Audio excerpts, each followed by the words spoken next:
the meeting of the Committee of the Whole to order at 5:30 p.m. Please call the roll. Ms. Pearson? Present. Mr. Rollins? Here. Ms. McCall? Present. Mrs. McCulloch? Here. Mr. Siegel? Here. Mr. Connor? Here. Ms. Stanford? Here. With 7 present, we have a quorum.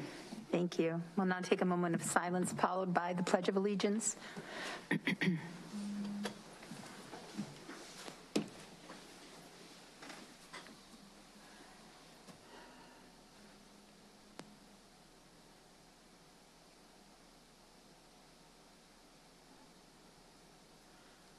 I pledge allegiance to the flag of the United States of America and to the republic for which it stands, one nation, under God, indivisible, with liberty and justice for all.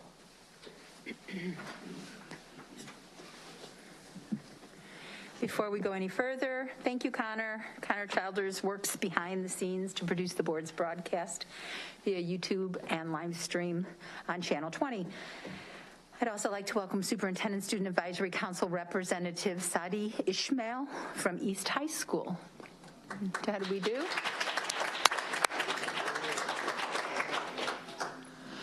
I'd like to remind everyone to hold their questions until after each of the presentations, and we will start the evening with looking at the meeting minutes from 10/4/22, our last Committee of the Whole. Does anybody have any changes, corrections, or additions?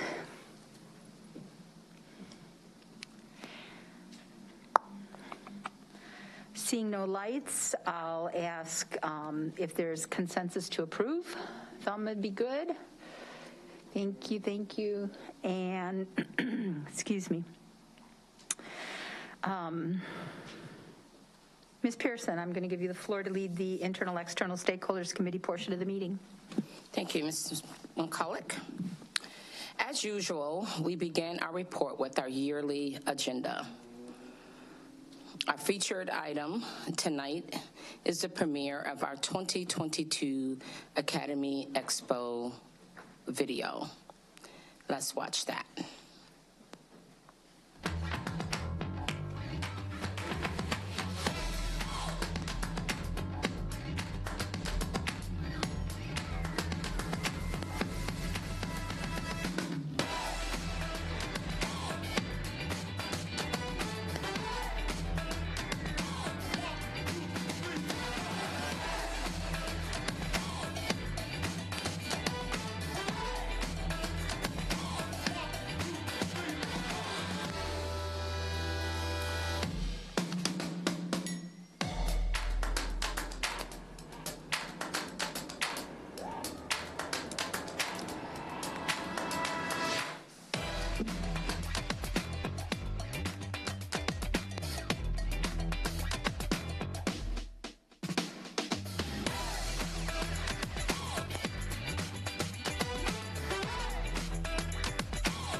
Thank you to our PS 205 academies, coaches, and staff, and the administrators and team members in college and career readiness, and especially our community partners who put on such an extraordinary expo this year. Congratulations to the Rockford Public Schools IT department, whose booth took first place overall.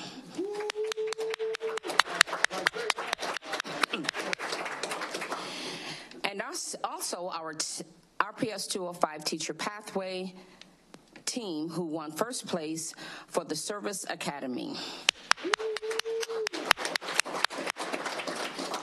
A special thanks to the Superintendent Student Advisory Council who assisted with the VIP tours, booth judging, and surveys.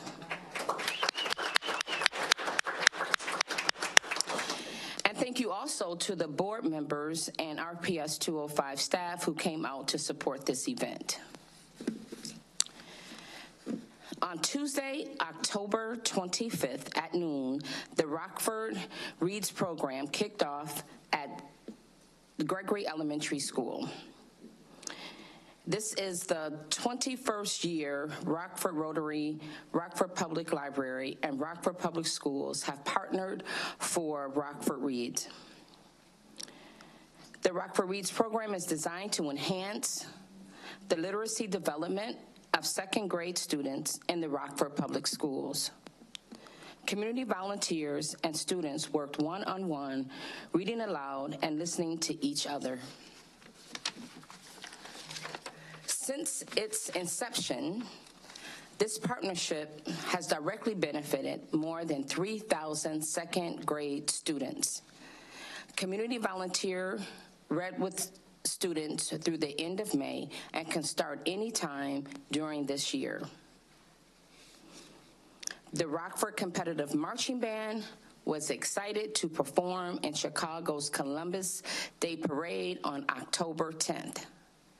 Musicians from each of the 4 high schools marched together and proudly represented RPS 205 at the annual event. Also this past weekend, the band participated in the Greater St. Louis Marching Band Festival.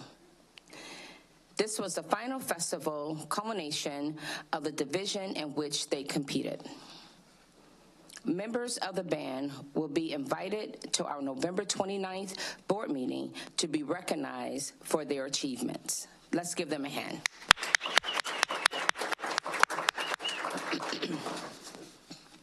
Approximately 120 RPS 205 students visited Northern Illinois University on October 20th for the theater workshop and performances. Their day began with a lecture by NIU stage manager, a tech designer, and directors. After the lecture, the student had the opportunity to attend 2 workshops. There were a variety of workshop options, including costumes, prop design, lighting, dance, auditioning, stage combat, character design, and movie acting.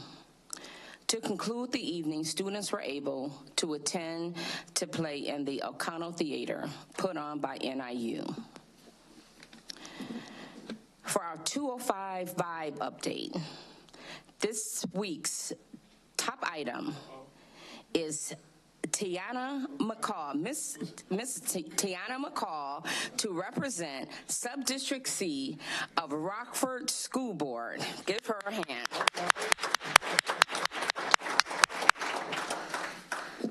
In our featured blog post, Arts Partnership gives RPS 205 students confidence, art knowledge, and creative outlet.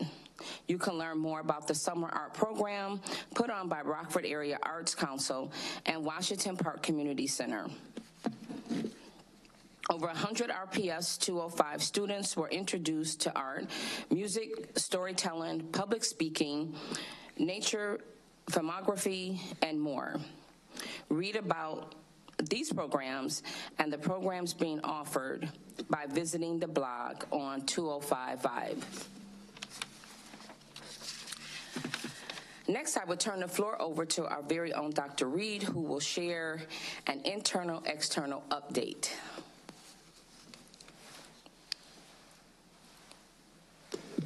Thank you so much, Ms. Pearson. And Ms. McCall, you got to be ready for that Vibe 205. That's a really hot topic there. So just what we got in the equity team coming up here pretty soon, an affinity space will be taking place on November 10th. That's from 5 to 7.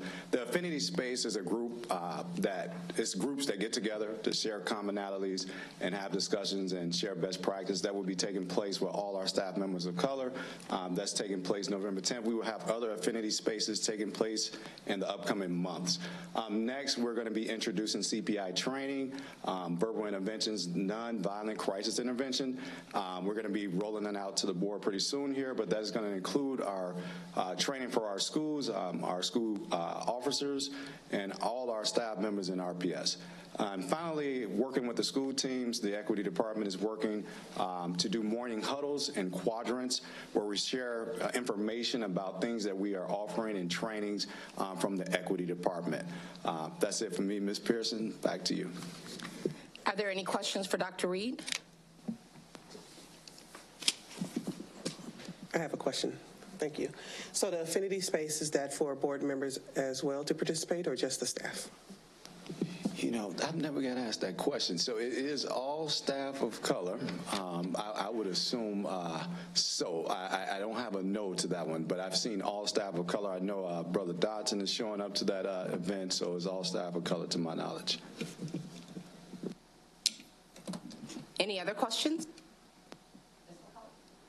I'll assume somebody will get back to you on that. Definitely. My question is this: we had attached, so your is it CPI training, right, that you're going to be doing, and we're including our resource officers? Yes, ma'am. And I just wanted to make sure the board members were aware. A couple people asked for what was the training that our school resource officers receive to become a resource officer, and so there's an attachment under that item on your agenda so that you can look at the whole training schedule. It's a 40-hour for the basic, and the City of Rockford has all their police officers that are school resource officers attend that. So, but that was in response to board members' request. Thank you, Mrs. McCulloch. Anyone else have any questions? Thank you, Dr. Reed. Thank you.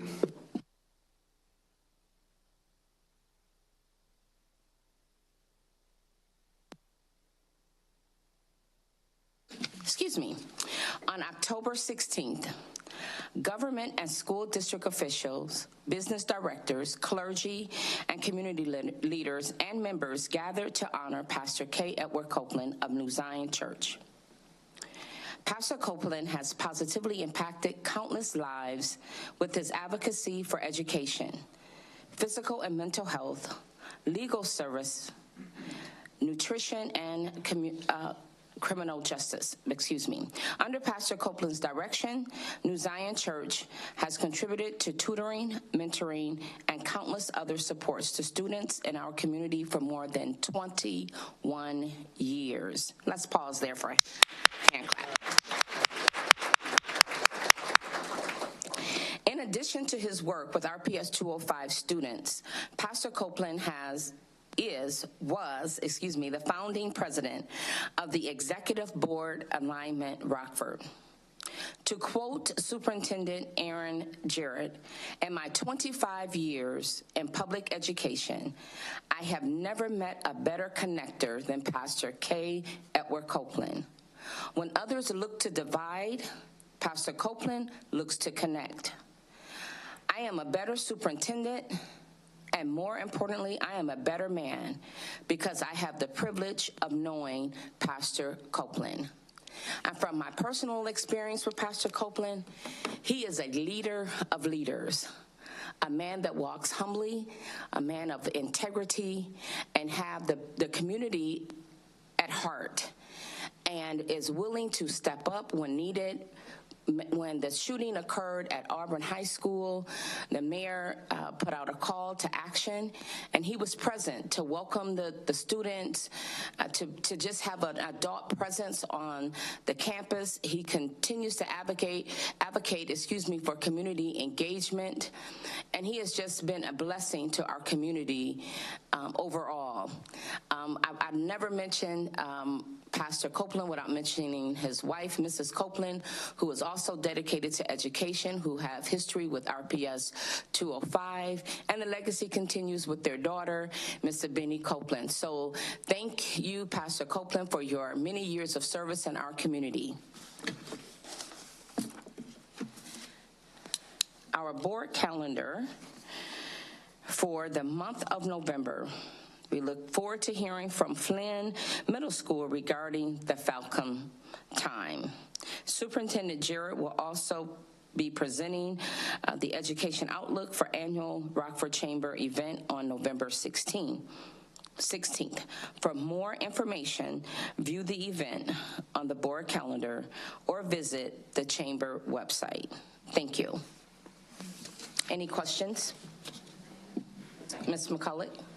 No, I was just going to comment to board members that you had forwarded the report that you get from our legislative lobbyists, and you were planning to do that from now on. So if you want to, instead of having to go through a whole report at a meeting, the board members can read that at their leisure.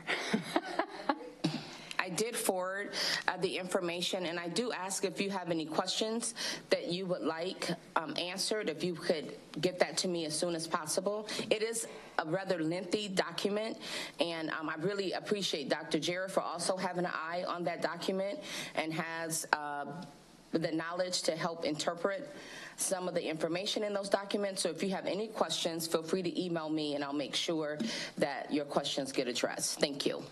And that's weekly that they send something. If there's, they send it for the most part weekly. My one question would be this. As our lobbyists to get their generic weekly update it must be for all the people that they work with. I mean, this is not targeted just for us. Is there a way that we could make sure that they reach out and send us something more targeted? Because you're right, it is a lengthy document. What I can do is ask if that can be condensed.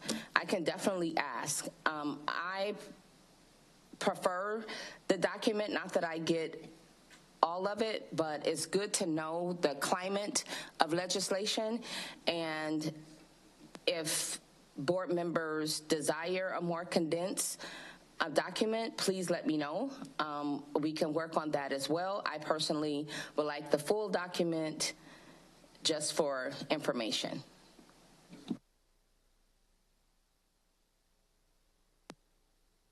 Oh, I pressed the wrong side of the button. I apologize. It was red. Ms. Pearson, what I can also offer up is Mrs. Bayer and I put together the Superintendent's Weekly Update, and we'd be happy to partner with you and the External Stakeholder Committee to highlight a few items from within that. So that way the board members that would like the full report can have that, but we can also potentially highlight. Very good. That works. Thank you. Yeah, because there's a bunch about Chicago in here that really doesn't affect us, so to read through that, we get enough. So I would be one that would appreciate the condensed version. I don't know about the rest of the board members. Anybody else? We can. Okay. We can definitely work on that. And until that happens, we can speed past it and get to the meat of it, but we'll definitely work on that. Thank you. Thank you, Ms. Pearson. Ms. Stanford, I'm going to give the floor to you for the Performance and Monitoring Committee portion of the meeting. Thank you. Tonight we have two presentations for the board.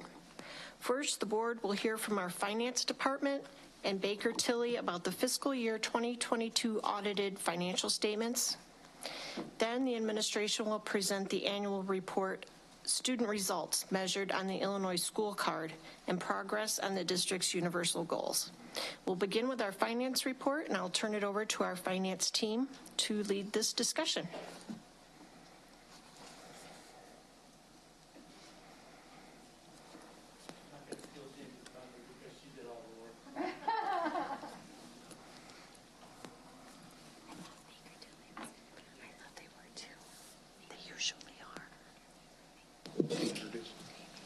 Hi, my name is Jamie Murray, Executive Director of Finance, and we have Michael Malat.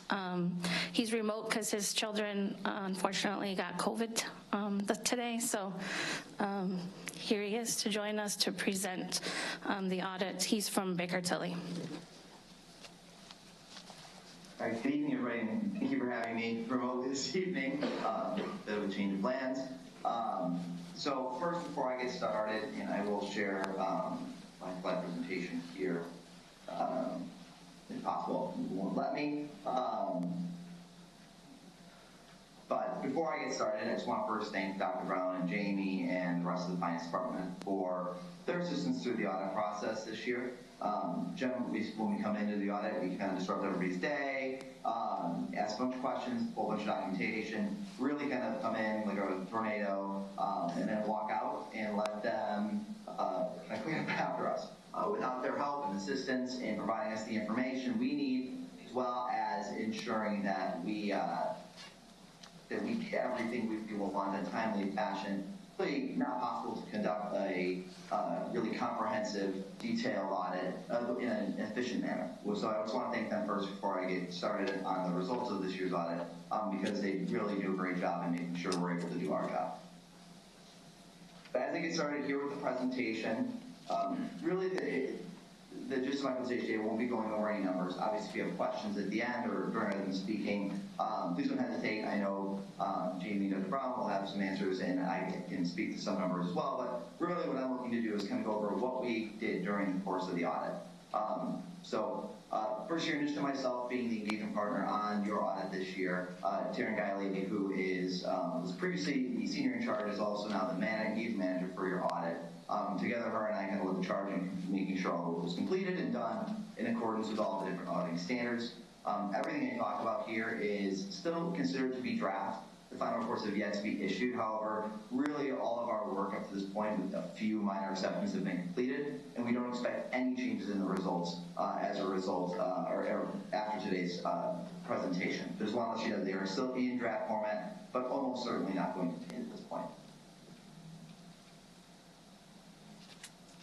So first, just to really cover the wide scope of audits that we complete, or work that we complete during the course of this year's audit, as well as the reports that are issued. The primary report is the annual comprehensive financial report. That's your big set of financial statements that you get at the conclusion of the audit, and it's really the meat of the financial results for the year. That report is your document. We provide an opinion. I'll get into that shortly. Is what we do, but that's really the picture of your financial results as a district for the last fiscal year. Additionally, in conjunction with that, the ACFR, as we call it, there's also the ISB annual financial report, which is a regulatory filing that must be done. We also provide opinion of that.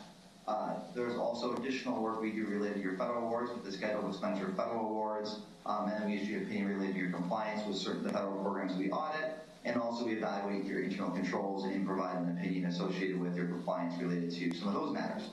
Additionally, since you do receive family literacy grants from ICCB, we're required to issue a report related to that as well. And then lastly, there's also another regulatory report for the state of Illinois from the Governmental Accountability and Transparency Unit called the Consolidated Year-End Financial Report.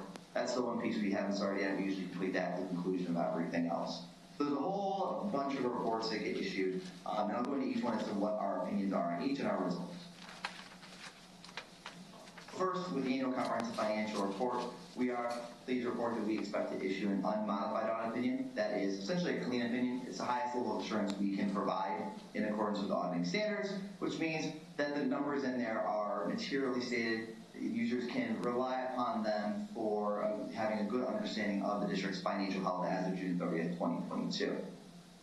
In addition, there are a number of the other reports I mentioned already that we issue an opinion that's basically a way to say that these speak back to the financial statements. our main audit opinion is on the Act for itself. However, the ISB AFR, the Schedule of Expenditure Federal Awards, and the Consolidated Year-End Financial Report all also receive an unmodified audit opinion, and that really speaks to them being able to trace the numbers in those reports back to the financial statements without any material error.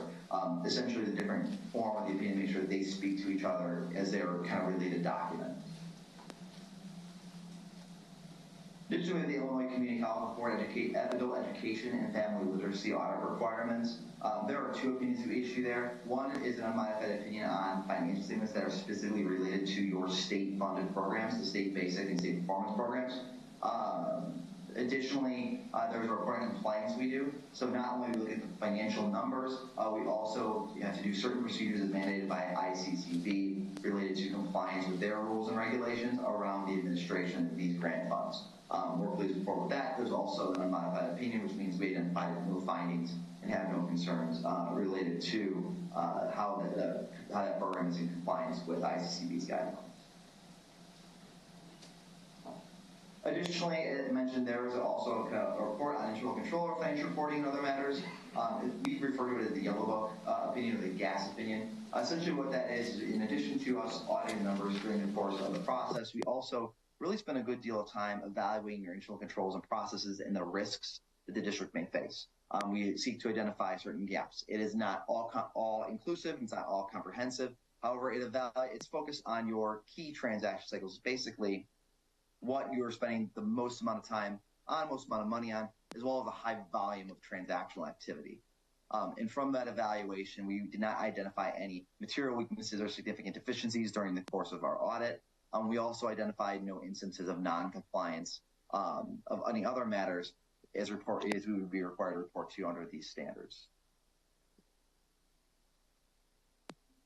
Next relates to the single audit, which is really our federal compliance audit. In addition to our normal financial audit procedures, we really do a deep dive into your federal awards and the spending of that money.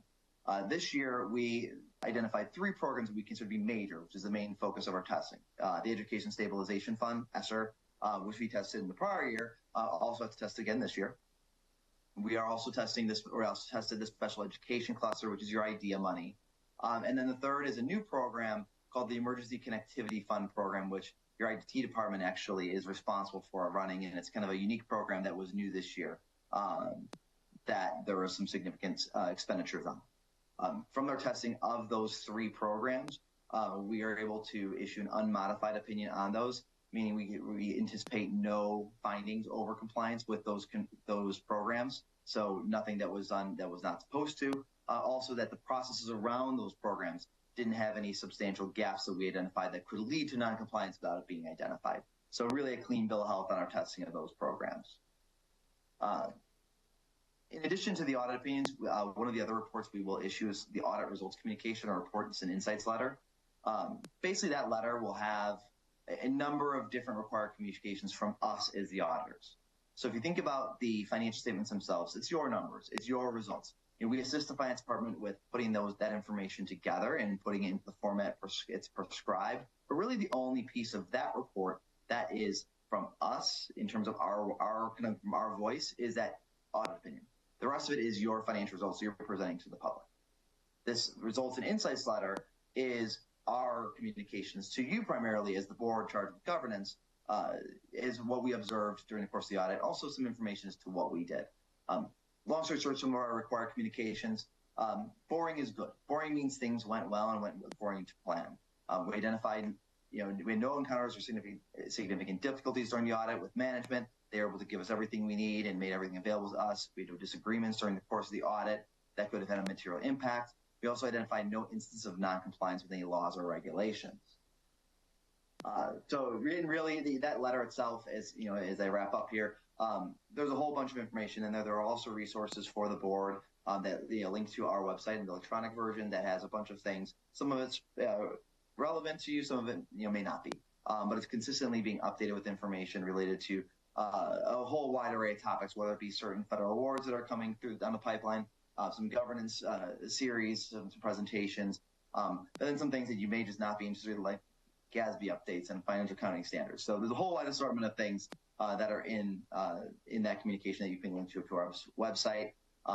Additionally, we had no other major issues that arose during the course of the audit. So again, that letter is a lot of required communications to you, but really, frankly, it's boring because there's nothing that went wrong, which is a great thing. Boring is good. So with that kind of covers the whole spectrum of the various things and opinions we issue with the course of the audit or expect to issue in the coming days, as well as some of our required communications to you. Just one last thing I want to mention is that we are always available to you as members of the board. While we work with the finance department on the day-to-day during the course of the audit, we really have been engaged to work for you. You are the ones who hired us, and you're the ones asking us to provide our opinion on financial information and financial results of the district. So if there's any time that a question comes up that you'd like to reach out to us, or a concern or something you're just curious about, don't ever hesitate to reach out. Jamie has a million different ways to reach me. I cannot hide from her. So if there's any time, whether it be during the audit process or outside the course of the audit, if something comes to mind you'd like us to kind of talk to you about, please don't ever hesitate to ask. With that, I just want to thank you again for all of your time this evening. And if you have any questions, please let me know. Are there any questions or comments? Just a quick comment. When I got on the board 6.5 years ago, the likelihood of a really boring audit wasn't necessarily guaranteed. There's been a tremendous amount of work done with the finance department in that kind of time that has made the audits a lot more boring. I will, however, say I guess it's no longer called the CAFR, but the ACFR. It's riveting reading. It's a long document, but when you get your hands on it, read it. It's pretty fascinating stuff. So thank you to the finance department and to our auditors for the great work. Appreciate it. Mr. Rollins? Yeah, so I looked for two things in the audit report. I guess one is, whether we have any material weaknesses coming out of the audit, which I'm glad to hear that we don't, because that hasn't, as Mr. Siegel alluded, has not always been the case. The other is I'd just like to know how we ended the year. And these audits and the financial statements are always difficult for lay people to read. I'm looking at the ACFR 2022 draft, and I'm looking at MD&A 5, page MD&A 5, which is on page 25 of 167. And that gives the condensed statement of activities for governmental activities. Is that really what I should be looking at to figure out how we ended the year from a financial standpoint? So I can speak to that, Jamie, really quickly. So that table there is kind of the big picture for you. So it is a good depiction of the overall financial health. I think for the layperson, really the better place to go, if I'm being frank, is on page 9 and 10. It's pages 36 and 37 of the PDF itself. That's the governmental funds, statement of revenues, expenditures, and changes in fund balance. And what that does is it's a more consistent presentation with what you budget for. So that aligns more with what you budget and plan. The other statement, that statement activities, both the condensed version and the actual statement, include a lot of things like capital assets, long-term debt. So it is a really good long-range picture, but it's including things that are up to 100 years in the future, like your pension liabilities. If you're looking at your general operations and how you budget and how you operate, this statement will actually give you a better picture of how the performance during the year went. Pause. Could somebody tell us which of the attachments you were looking at? So it's ACFR 2022 draft. Hang on.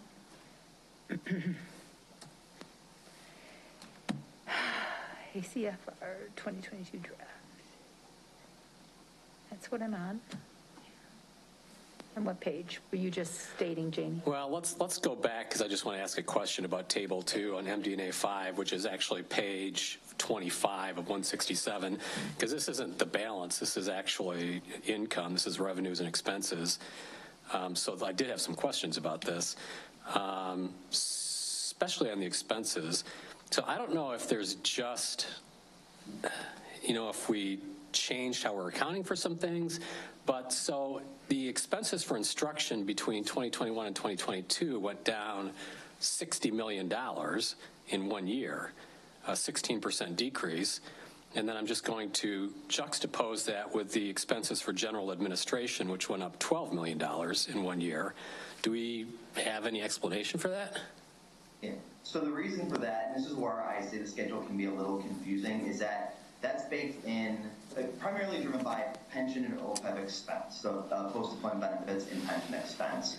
And this year, in addition to the overall, that number is actually a negative number because one of the pension, the municipal pension IMRF, it was as of 12/31/21, so before the economic conditions really took a turn for the worse. It was a very strong calendar year 2021, which is being reflected in here, which is reflected by a reduction in overall expenses. However, how those expenses get allocated can be a little funky because it's spread out based upon where the employees that are part of the plan, this is the same for both the IMRF and for TRS, are being allocated functionally. And some of those categories changed this year, which really shifted, kind of those pension expenses really shifted around with that. So it does throw off the functional classification a little bit. Kind of creates a little bit of noise, I guess, in that category. It's just kind of the nature of that kind of big picture IMRF getting those liabilities for your pensions or in assets in the case of IMRF on the books, and how they flow through in a given year can get a little wacky and a little volatile because it has been a volatile performance year both in 2020 and really in 2021. So that's kind of why you're seeing the increase there in one function but a decrease in another. There it's related to how it's being split across the different categories. So what's a better table to look at that wouldn't have that noise in it, that wouldn't have the pension? So that's where I would point to. So there are a couple places. In the MD&A itself, if you're looking just for your general operating, your general fund, Table 3 is focused just on your general fund. That removes that kind of long-term, the pension impacts from these liabilities and these assets going on the books. So Table 3 would be just your general fund, and then once you get outside of the debt management discussion analysis, it's the governmental fund financial statements, as I refer to them as, but really it's the governmental funds, statement of revenues, expenditures, and changes in fund balance, which is PDF page 36, but page 9 in the report. That's the start of that. That really gives you, kind of pulls that noise, if you will, out. It also shows you what you're spending on capital in the income statement rather than pulling it out and capitalizing it and showing it only on the balance sheet. So there's some other things too that this creates a better picture of your money coming in and money coming out without some of the other kind of accounting mechanisms, if you will. So Table 3 does include capital expenditures, though. I think you just said that?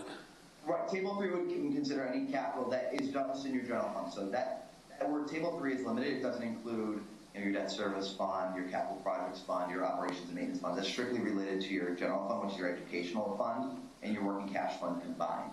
All right. So I'll just tell you what I'm looking for, bottom line, is from an operating standpoint. So Table 3 on MD&A 8 seems to say we had a net change in fund balance of $7.7 million. So from an operating standpoint, does that mean that we ended the year with a $7.7 million surplus? Correct. In your educational fund, you end up with a $7.7 million surplus on the year. And then you have other funds. Your total governmental funds is actually $42.1 million. So that includes your debt service fund, your capital projects funds, transportation, etc. So overall, education fund had a really good year with $7.7 million surplus. The other funds also experienced an overall large surplus as well during the year. And where do I see that number, the $42 million? So that would be on page 9 and 10 really. I can actually, if I can share my screen, I can show you what the schedule is here. Not 9 and 10 of this, though. This might help a little bit, hopefully.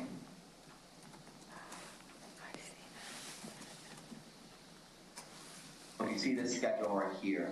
Page 2 of that brings you to the, and it's hard with this across pages on the PDF, but it's this number right here is the 42.1. That's all the governmental funds. And that's the kind of the net performance during the year. Okay. Okay.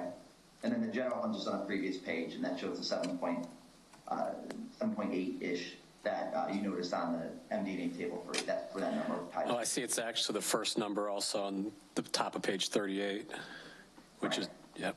Right, and it's a different schedule that reconciles between Table 2 and Table 3. there's different layers, I guess, to the way that how this stuff gets consolidated and presented in a different fashion, which. I ask the same question every year, and it takes about the same amount of time to get to the answer. It's super confusing all the time, and it's still hard to explain. Okay, well, that was my question.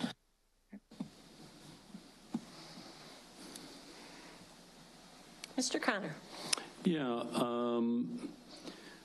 on what looks to be page 26, I hope that's correct, is the deposits and investments, and it's showing the maturity dates and the investment types. Given the market fluctuation in rates, do you think our approach is going to change on how we're allocating all this? Maybe this is better to Dr. Brown, but I looked at it and, clearly there are, if you will, opportunities on some of the bonds. So I wondered how we might be affected. Yeah, there's been a big shift in the strategy there. So the portfolio was really kind of laid out over a long period of time, like 20 plus years. And so really what we've done now is we've really focused on the shorter term maturities, like really nothing out more than probably 3, 4, 5 years. That's where all the yield's at right now. And so we have been locking in a lot of money at that level right now. That's kind of the sweet spot in the curve. And we've really tried to stay from going out long term because you can get really penalized in a rising rate environment like this. Right.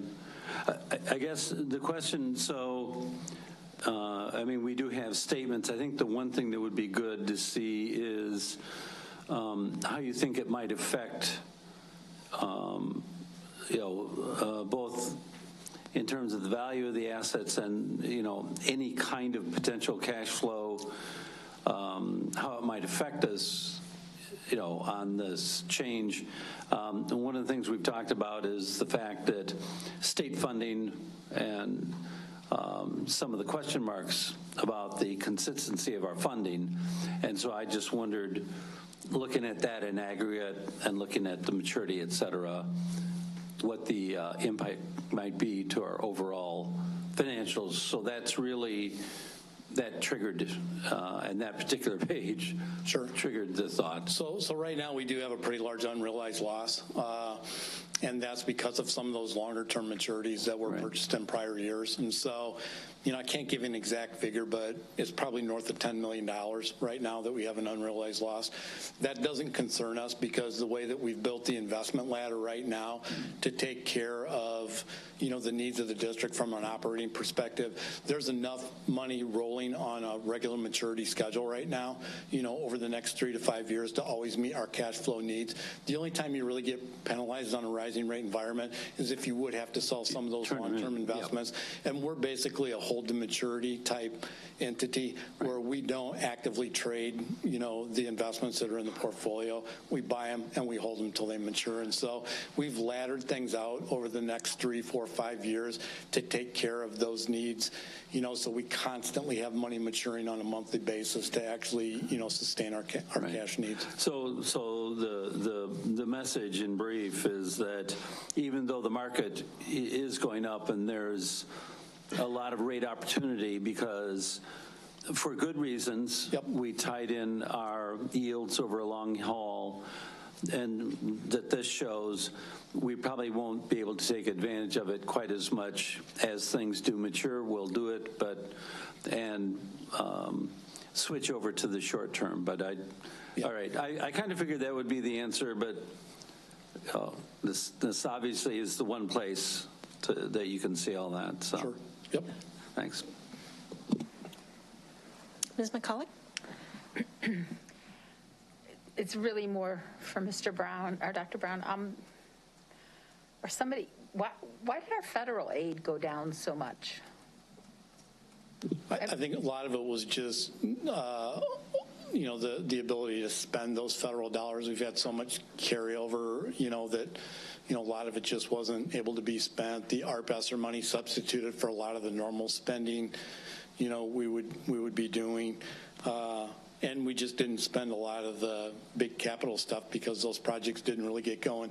Even though we let contracts this past spring, a lot of that spending didn't end up taking place until really, late summer, fall. And so we just didn't have as much of that federal spending going through this year as we normally would.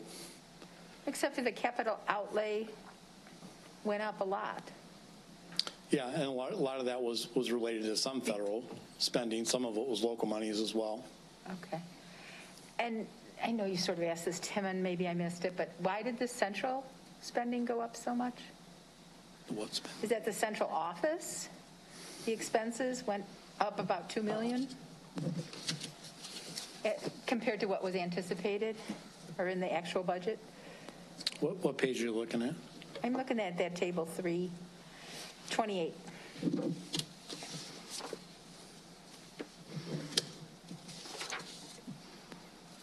Table 3, general fund.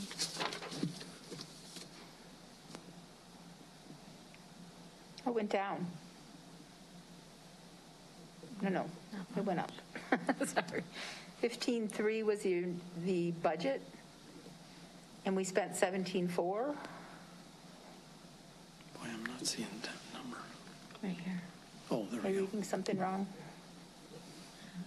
Yeah, I don't have an answer on that one. We'll have to look. I'm not sure. And our community services, what we anticipated, went down by a couple million. Do you know why that was?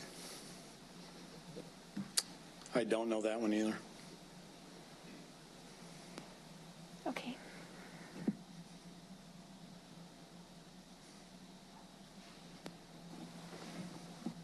Any other questions, comments?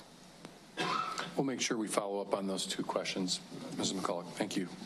Well, there was also a couple million in contingency spending we hadn't anticipated. Right, we budgeted that. We didn't spend any of it. We didn't spend any. No. Just the opposite. Yeah, okay.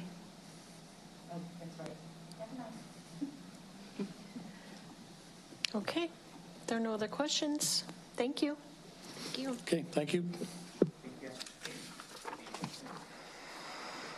Next, our academic report. I'll turn it over to Dr. Jarrett to begin our report tonight. Thank you. I'm going to, while Connor is pulling this up, we have a file size issue, so we have him pulling this up separately, and I will make sure that we send the PDF link to everybody. So the state accountability report, I want to just frame this in terms of where this conversation fits into our larger conversation about how our district is performing and our core reason for existence. Ultimately, this is a chance to look backwards on the 21-22 school year. We are going to be looking at three major areas. One is going to be how did, and this is the part of that I'm going to cover. Actually, there are four major areas. I'm going to cover the part about how we did on the universal goals that we committed to in my contract with the board, and we'll talk about the progress we're making on those. Number two, we are going to have a chance to look at district trends as it pertains to comparing RPS's results to the state of Illinois in a number of key metrics, and also how the Rockford Public Schools compared to 10 large unit districts, and a unit district is considered a district that serves K-12 students and also has more than 3,000 students, so we have a comparison list that we're going to share with you. Third category we're going to talk about is how our growth compares from the state average, how much our students grew. And our fourth part of our conversation will have to do with what statewide designations we received. So in the month here of November at our first committee of the whole meeting, that is what we're going to cover. This is kind of how we did in the context of the state. When we have our retreat in December, we're going to do a much deeper dive on a school-by-school basis and look at how each individual school performed. We'll obviously group them together and provide a very high-level overview as well, but that's where we'll talk about what's called our system-wide framework, and we will walk the board through not only how the state designations went, which we've covered today, but also how our schools did on our local measures, which we call our standards of practice, and how our district office did did at our standards of service and serving schools. So we will be able to have an even more detailed look at the December board retreat for those that are interested. Dr. Jarrett, could you just repeat what you said about our being able to look at this in coordination with you? Did you send it as a separate file? Apparently there was a mistake that was made in terms of sending it out as a PDF, and so we will send this immediately after the meeting. Oh, okay, you're not sending it now, so we can look at it. Thank you. Yeah, if you can follow along with the deck, and then I'll try to guide us here, and then we'll make sure we get the actual report out to you. We inadvertently just sent you a comparison chart instead of the slide deck, so I will make sure that we rectify that. So for the universal goals portion of the meeting, this again ties back to the contractual goals that we committed to. So we try to focus on the universal element of these metrics. And one is that once we established a baseline, we wanted to improve third grade literacy and grow that by 5 percentage points. So what this demonstrates here is that when we look at our literacy scores for third grade students, which we think is a core issue, we came in at 15%. The state average is at 27%, and our goal by the 2024 school year is to get to 20% of our students are demonstrating proficiency. One side note that I want to share, and I attempted to communicate this to the media, there's a really huge misconception in our state and in our community, and occasionally even large publications like the Wall Street Journal dive into this, that the IAR scores are conflated with basic proficiency. To score a 4 or a 5 on the IAR test is not basic reading level. It really means, in layperson's terms, that you're largely ready to move on to college without remedial coursework, and it's working backwards from a very formidable SAT score. So just to be clear, we aren't talking about 15% of our students being able to read. We are talking about third grade of our students, 15% of our students who are reading at a level that would project to college and career readiness without remediation. The state very, very heavily raised those standards in 2017 when we made that transition, and the state average as well as the RPS average were negatively impacted that. So I do want to contextualize that for the board.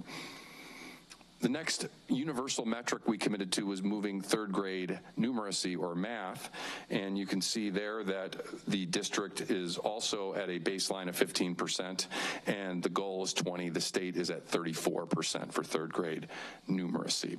So again, we want to gain on that state average and also show that local improvement as well. We added our own, this is not tracked at the state level, but we felt this was really important to drive improvement in graduation rate and our freshman on track rate and building the habits at the middle school level being on track. So we did add a middle school on track percentage. For our baseline year, we came in at 80% of our middle school students were demonstrating that they were on track. The goal will be to improve that to 85% by 2024. One of the big wins in this year's efforts, and Mr. Gallagher will provide some details, because what's exciting is not only did we hit our target for the freshman on track rate, but we had some really exciting gains that exceeded the overall gains for our African American and our Latino students. So exciting. I don't want to steal Mr. Gallagher's thunder, but when we cover some of the state comparisons, there's some excitement there. We did go from about 63% pre-pandemic to sitting at 75%, hitting, this is the one target we hit. The good news of hitting that target is it makes it much more realistic that we will eventually hit our next target, which is increasing the state graduation rate at 75%. The more work we do with the freshman on track rate, the more likely we are to achieve this district graduation rate improvement. Our goal is 75. We remained flat at 66%. This is a huge area of improvement. The state average is also at 87%. So with that, I will pause after the first section with the universal goals to see if there are any board questions here, and then we will move on to the district data trends. Mrs. Detman will be sharing that with us. So before I move forward, since you don't have this to follow along with, I'll be happy to toggle to any slides. I do have it now. Oh, you have it now? Okay. Okay. Does anyone have any questions on section 1?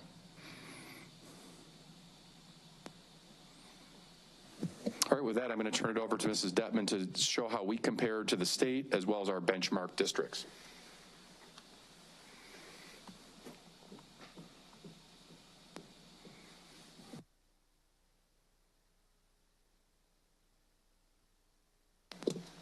come over here so I have a nice handoff to Mr. Gallagher, who will take it after me. So in this section of the report, we're going to look at our overall results on the Illinois State Report Card. Our first measure to report on is the Illinois Assessment of Readiness. Again, this is the state standardized assessment given in grades 3 through 8 in both English Language Arts, that's ELA, and math. Our two most reliable metrics to lean on for this report are 2019 compared to 2022 because of everything that happened in between. So these slides will show you pre-pandemic through school year 22. We went down in ELA overall for all of our grades 3 through 8 by 3 points, but you can also see statewide impact of COVID. It brought the state average down by 8 points. In math, we saw a decline by 3 points again, and again we saw a statewide impact of 6 points. The SAT is given to our 11th graders, and again it is in both ELA, English Language Arts, and math. We did see a dip here in our scores from 23% in 2019 to 15% in 2022, and the state also saw a decline in the average, down from 37% to 30%. In math, we saw a decrease of 5%, and the state saw a decrease of 6%. The ISA is the Illinois Science Assessment. Students in grades 5, 8, and 11 take this assessment. It's a 1-hour assessment on the computer. We saw an increase by 2% from 30% in 2019 to 32% in 2022, and the state saw a similar increase. Freshman on track rate, Dr. Jarrett has already spoken to, and Mr. Gallagher will provide more context when we look at the benchmarks there.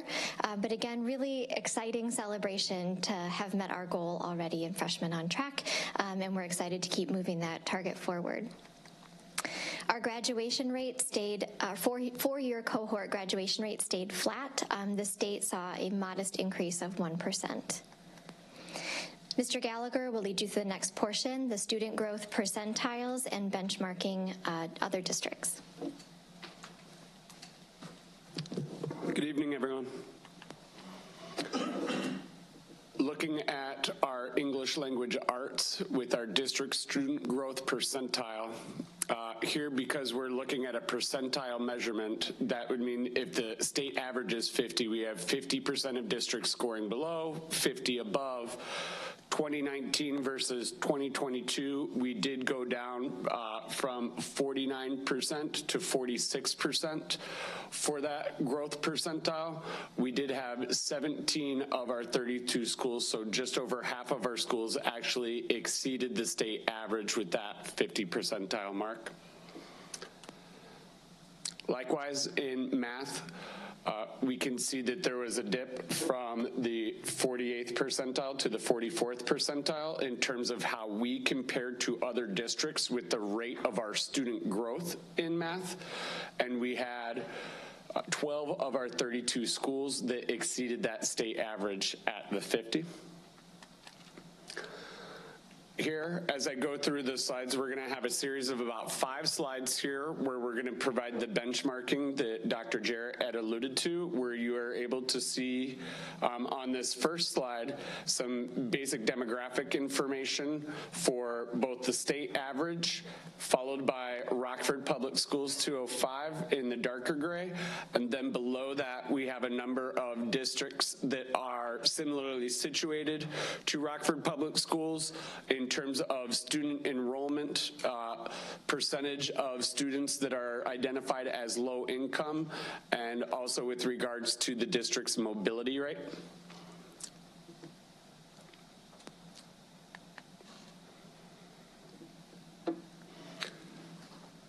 This is a great deal of numbers that are on each of these slides for the benchmarking, though it's an important process to go through, so I'm not going to try to read through to you all what you're able to see in terms of our growth trends with regards to these important items, but I would be happy to revisit any of these slides with any particular questions for how we've done. So on this one here, we have our IAR 3rd through 8th grade. The percentage of students that are meeting or exceeding expectations to be college ready at both ELA and math.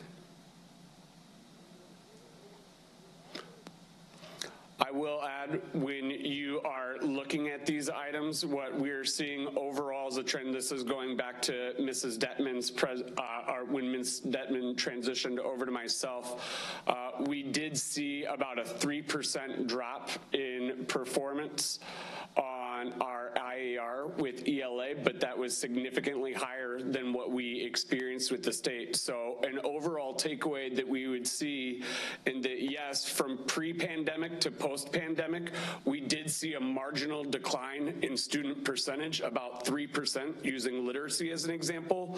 That was closer to 8-9% at the state level. And so we would attribute that to how much we prioritized our in-person instruction during the pandemic. It was very difficult for our staff, for our parents, with secondary schedule changes or otherwise. But what we did see is that we were able to stave off much of the decline that was experienced across other districts within the state.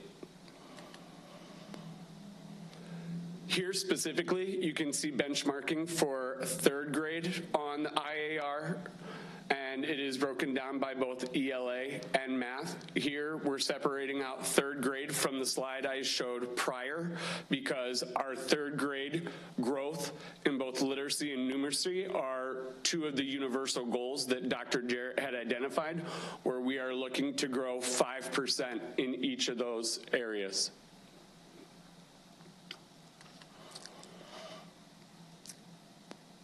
I'll briefly pause on where we are with our SAT taken by our 11th graders, again broken down according to English language arts and math.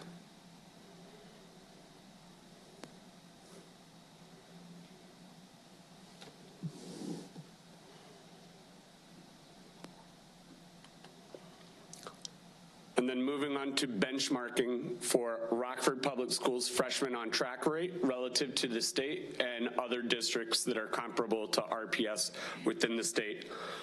This is a point where, to provide further context, I would really like to take the opportunity to give a shout out to our high schools, to both our principals, to our assistant principals over our freshman academies, all of the support staff, all of the teachers that work within our freshman academy, so that we are able to experience this jump in our freshman on track growth.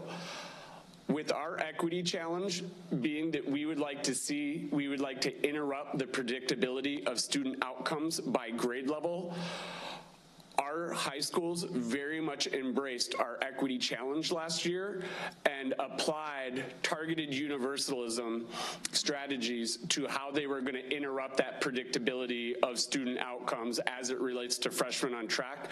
And so what we're seeing here is that we had significantly greater growth for our student demographics or populations that have historically been further away from opportunity or success on these metrics. So, whereas our freshman on track rate, we saw from 2019 to 2022 an 11.3% growth in our on track rate. When you break that down by demographic, for white students, that was a growth of 3.1%. For our African American and Latino students, it rounds up to 16% growth. So that our Black and Latino students actually grew 5 times more than what our white population of students did with regards to the percentage increase that they experienced for being on track. We had our Caucasian population grow at 3%. We had our Latino and African American grow 15%. When we look at students of 2 or more races, their percentage increase for their freshmen on track grew by a total of 19%. So seeing that the application of our targeted universalism and the strategies inherent there that are identified by leadership within our high schools has really paid dividends for students that have historically been further away from success on their freshman on track rates. Over time, I'd like to reiterate what Dr. Jarrett stated. We will expect that as we continue to grow our freshman on-track rates for all students, that will pay dividends with our students that remain on track through their sophomore, junior, and senior years, to where we'll have a graduation rate that over time will mirror what our freshman on-track rate, if not exceeding it. In this section, with regards to the school designations, the Illinois State Board of Education released the official school designations last Thursday. Briefly, you can see here for elementary and middle schools how the calculation for those summative designations is made. The one thing that I would highlight here at the elementary and middle school section is that growth on English language arts and mathematics is 50% of the overall score. Whereas if you look at high school, 50% of the growth, or of the rating here for your designation, is your graduation rate.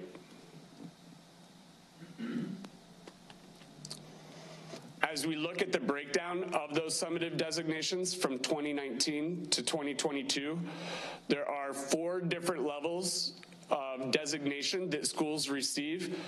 Exemplary being the highest, followed by commendable, then targeted schools, and then lastly, comprehensive schools. And so you can see where there was a shift from 2019 pre-pandemic to 2022, where for the most part, if you were to split this in half, looking at our exemplary and commendable versus our targeted and comprehensive, we really, for the most part, remained flat in regards to those designations. And here we'll highlight schools that either increased or decreased. So schools that increased 1 level for their ISB designation, we have Carlson and Cherry Valley that moved from targeted to commendable. And then we have Flynn and Welsh that moved from comprehensive to targeted. Schools that increased 2 levels, we had Jackson Charter School moved from comprehensive to commendable. Marshall maintained its level, Marshall Elementary, as exemplary. Schools that maintained their level at commendable.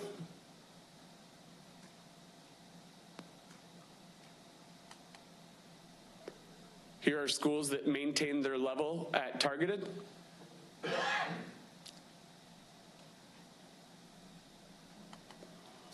And schools that maintain their level at comprehensive. Here are the schools that decreased 1 level. Marshall, exemplary to commendable. We have Guilford and Eisenhower that went commendable to targeted. And we have Lincoln, Risa, and Washington that went targeted to comprehensive. Constance Lane decreased 2 levels from commendable to comprehensive. And that was the last in terms of the shifts that we had with those designations. So with all of that said, take a moment and we'd be happy for the team to answer any questions you all have. Anyone have any questions? Mr. Connor? Sorry, Mr. Rollins. I went from one to the other. I don't have a question. I've got a comment actually for the board. So this was not news to me because I'd started looking at this subset of data. 2 board meetings ago, we had a speaker who told us that Peoria was just knocking our socks off. And he had an explanation for that.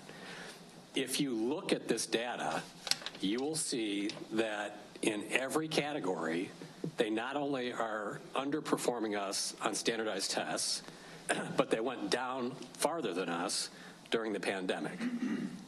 Every category except 1. And that's my other point that I'm going to make. When we have set our targets, one of the targets we've set is graduation rate.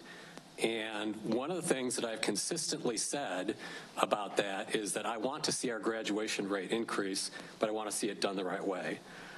Graduation rate is the one data point that is totally within the control of a school district. And we've had these conversations, and Dr. Jarrett has said, well, we have ways of double checking ourselves. We can look at our SAT scores. Okay, so in Peoria, their SAT scores are not only lower than ours, they went down, and at the same period during which they were going down, their graduation rate increased significantly. Now, I don't know how that happens unless what they're really doing is just lowering standards and passing kids along. Maybe there's another explanation that I'm not thinking of, but it's an example of how, from my standpoint, how we should not be doing things.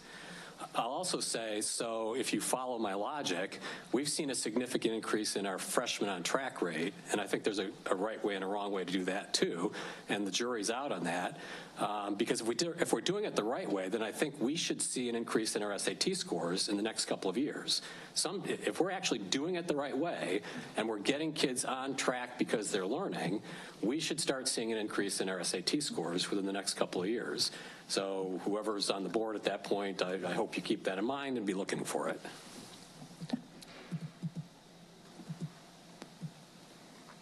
Anyone else? Mr. Siegel.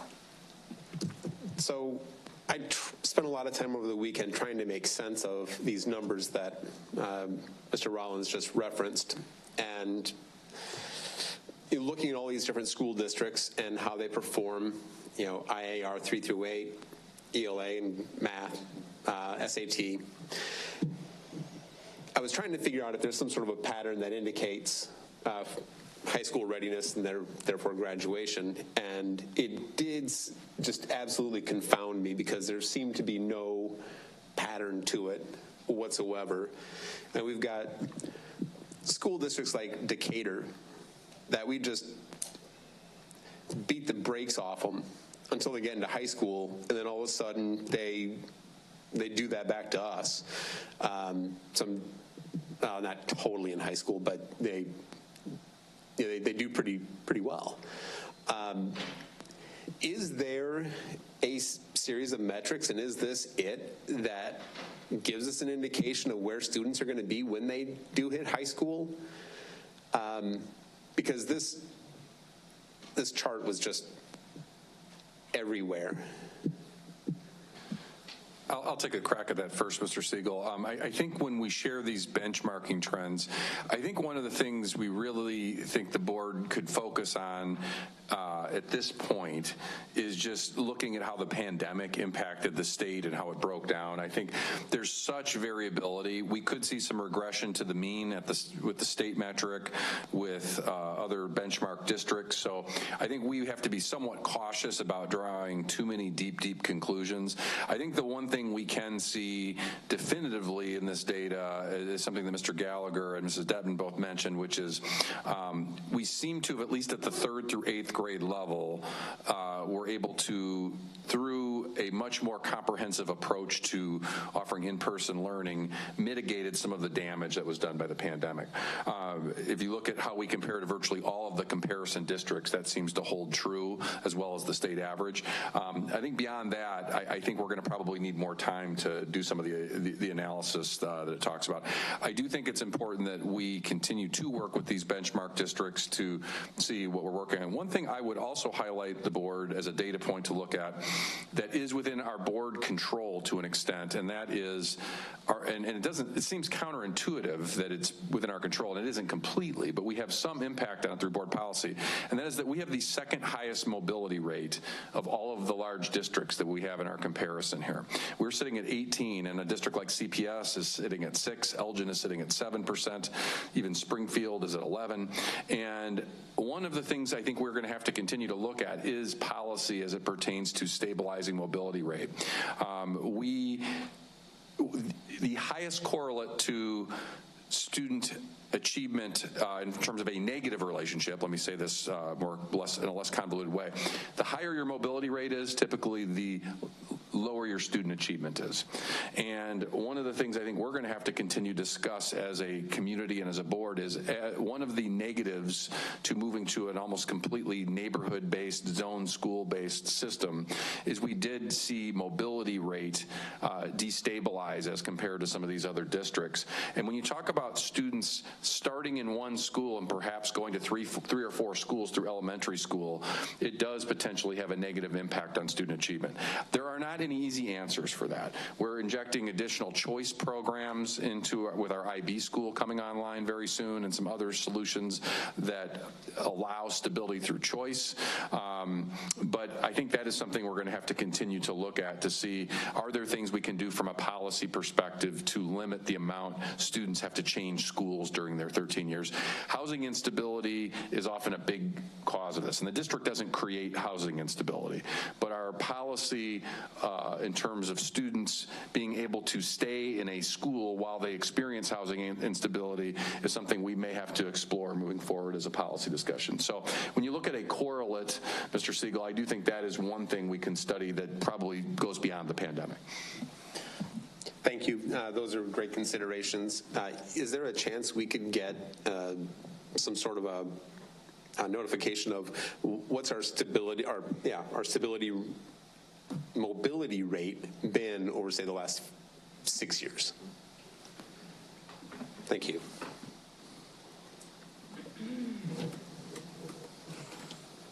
I don't know who was first. Go ahead. Go ahead, Mr. Conley.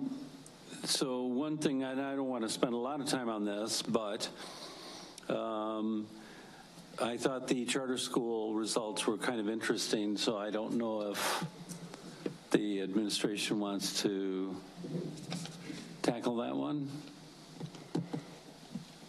I think that's very timely, Mr. Conner. In fact, we are going to be having all of our charter schools up for review this year, and so we will do a much deeper dive on the analysis of the charter schools in December as one of the sectors that we serve, and we also will have a really deep dive as they come up for renewal later in the spring. So that both of those will be coming. In the short term, I think we can see that there was one real success story. Yeah. It was nice to see improvement at Jackson, but outside of Jackson, the improvements were not very strong, and I think we'll have to obviously have a much more detailed conversation as we get closer to that renewal decision. Well, I guess the one comment is that you do, I mean, 2 are at commendable, and then, of course, Jackson went up. So I think given where they were at, all 3 of them, I mean, I think it's only fair that we point out. And the other part is just as an FYI for everybody, because this doesn't come up real often, but charter schools are essentially our students, and that is part of our district. They get funding that's funneled through us.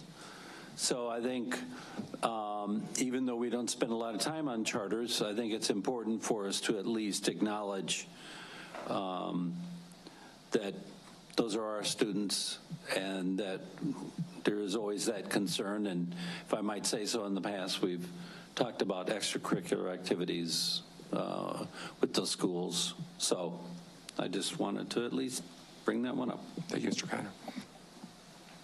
Mr. Rollins. So just one other piece on the mobility, because I've asked this question before. So if we're going to talk about mobility, is there a way to break out inter-district mobility as opposed to intra-district mobility? Because we know, one of the problems we've got is we're this close to Chicago, and we know we've got kids moving back and forth between Chicago. So can we figure out how much of the issue relates to people moving in and out of the district? Yes, if we're going to engage in any policy conversation, Mr. Rollins, I think we're going to have to give the board a very robust data set, because we can't draw any conclusions with a big number other than how we compare to other districts. So we'll need to look at both intra and inter-district mobility to see if there are any potential policy remedies. Are there any other questions or comments? Okay. Okay, well, seeing as how we have 30 seconds left in our hour,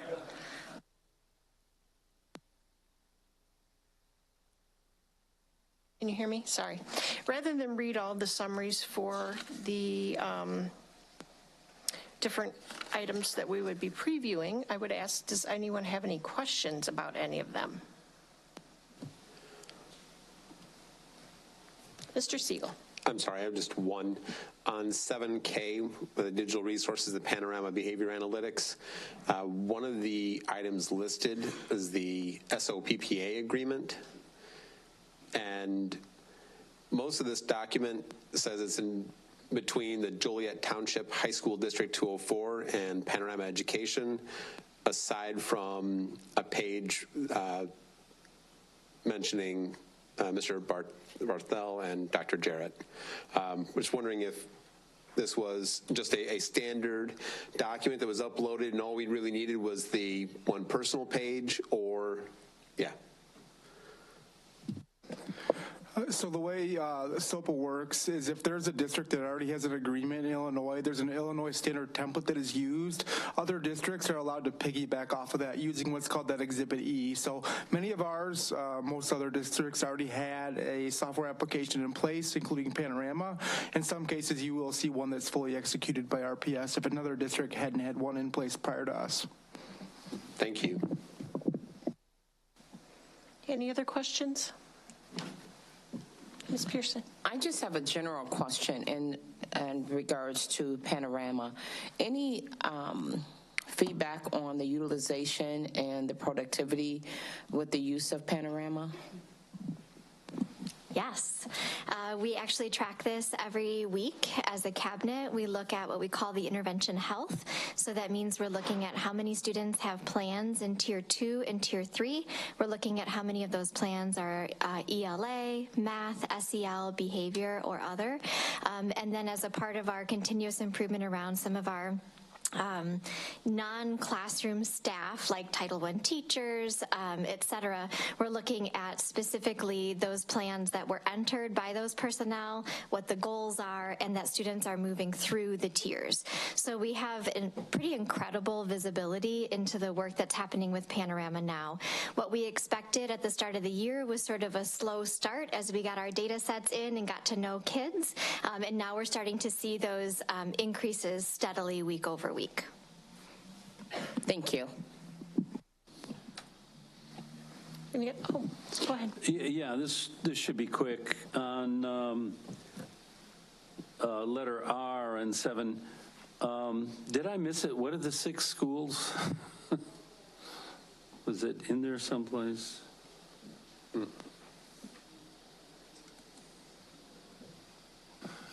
Yeah, they aren't listed yet, Mr. Connor. Oh, then I didn't miss anything. Okay, cool. All right. But they will be for the... Correct. Yeah, okay. Do you want to just say quickly who they are? Well, I would if I could talk off the top of my head, which I should be able to, but I will send that out to everybody. I apologize. No, it's no problem. Mr. Siegel. 7M, which is the contract with RSP, I should know this because we see this just about every year. Is there a part of that document that shows report conclusions year by year so we could actually kind of see what population movement looks like? I think it'd be really cool just to be able to see on a page that population from here moved to there. Within the district, it does talk about intra and inter-district mobility. There is a section about that. Where exactly they moved within the district, I'm not sure, Mr. Siegel, but I can check that. I'll look at the last report and respond back. And I guess it wouldn't be that difficult for me to go back and look at the last 6 years worth of these reports and just lay those pages out and where we can see the population. But it just seems like it'd be kind of cool to be able to see that within one particular table or map where population has shifted, because it feels like we have had some fairly significant population shift within the community. And it'd be just interesting to see where that's going. It might tell us how to look even a little farther down the road. Yep. Thank you. Can I just piggyback on that question? And do we include, and actually with Mr. Connors, where are the charter school students' numbers included? Are they part of our? So when we say we have 27,000, somebody asked me this week. So when we say we have 27,000 students, is that just the students enrolled in our schools? So we do break it down differently. We do a total enrollment number, which would include the charter schools, but then we also look at how many RPS students are within K through 12 buildings. Any other questions? Okay. Concludes our report. Okay, thank you, Ms. Stanford. So I'll give the floor to Mr. Rollins to lead the planning and development portion of the committee meeting. First item for the Planning and Development Committee is the resolution to approve the 2022 tax levy. I will now turn the meeting over to Greg Brown, Chief Financial Officer, to discuss the 2022 tax levy.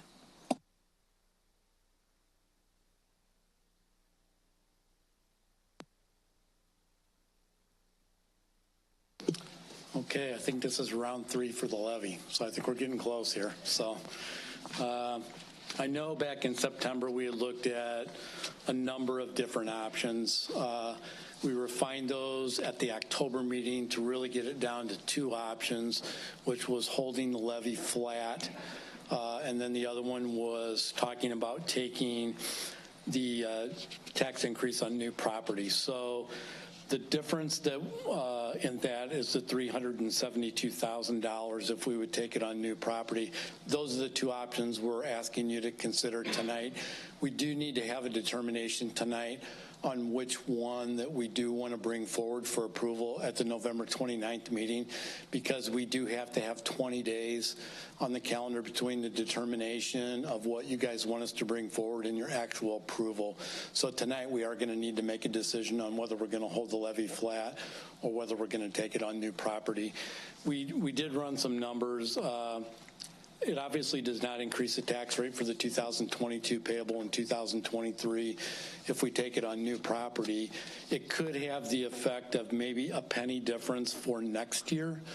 The 2023 payable in 2024, if we do take the new property on this go around, there's a chance that there could be enough of an increase in the EAV where there wouldn't be any increase from taking it on the new property at all, but right now we can't tell that. The other thing that's new, and you'll see it in your packet, there's actually a sheet in there that shows fund balances.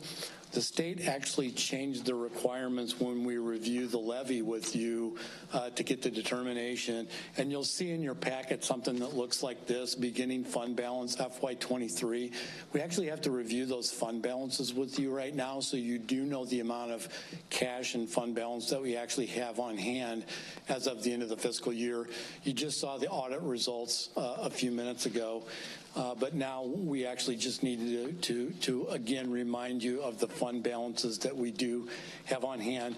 And you can see listed by fund there, educational fund, 121,283,924, operations and maintenance, 10,766,296, transportation, 14,866,549, working cash, 37,545,131, school fire prevention and safety, 11,205,414. Illinois Municipal Retirement Fund, 4,508,265. The Social Security portion of that fund, 929,925. Tort Immunity Act, 3,862,640. Capital projects, 26,254,034. Debt service, 29,761,890, and then nutrition services, which actually lives within the education fund, but is a restricted fund and can only be used for nutrition services, of 9,365,097.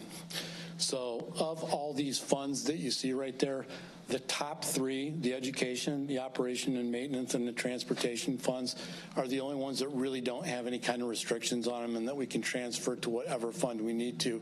The other ones do have specific requirements related to their transfer. That would be the working cash fund has some restrictions as far as like transfer, and capital projects has some restrictions for transfer. The other funds actually have to be spent on the money that they're showing, in these specific categories. And so those are restricted funds. So the unrestricted portion of the $270 million is really those first three funds of $147 million. And so, again, this is a new requirement this year, on disclosure of these funds. So, unfortunately, you had to listen to me read every single one of these numbers aloud. So really what we're looking for tonight is really direction on what you would like us to bring forward for the November 29th meeting, so we can actually have the levy, notification done now. So when you vote on the 29th, you're voting for the same thing that you've given direction on tonight. So that's what we're looking for tonight. Option 1, flat. Option 2, taking it on new property.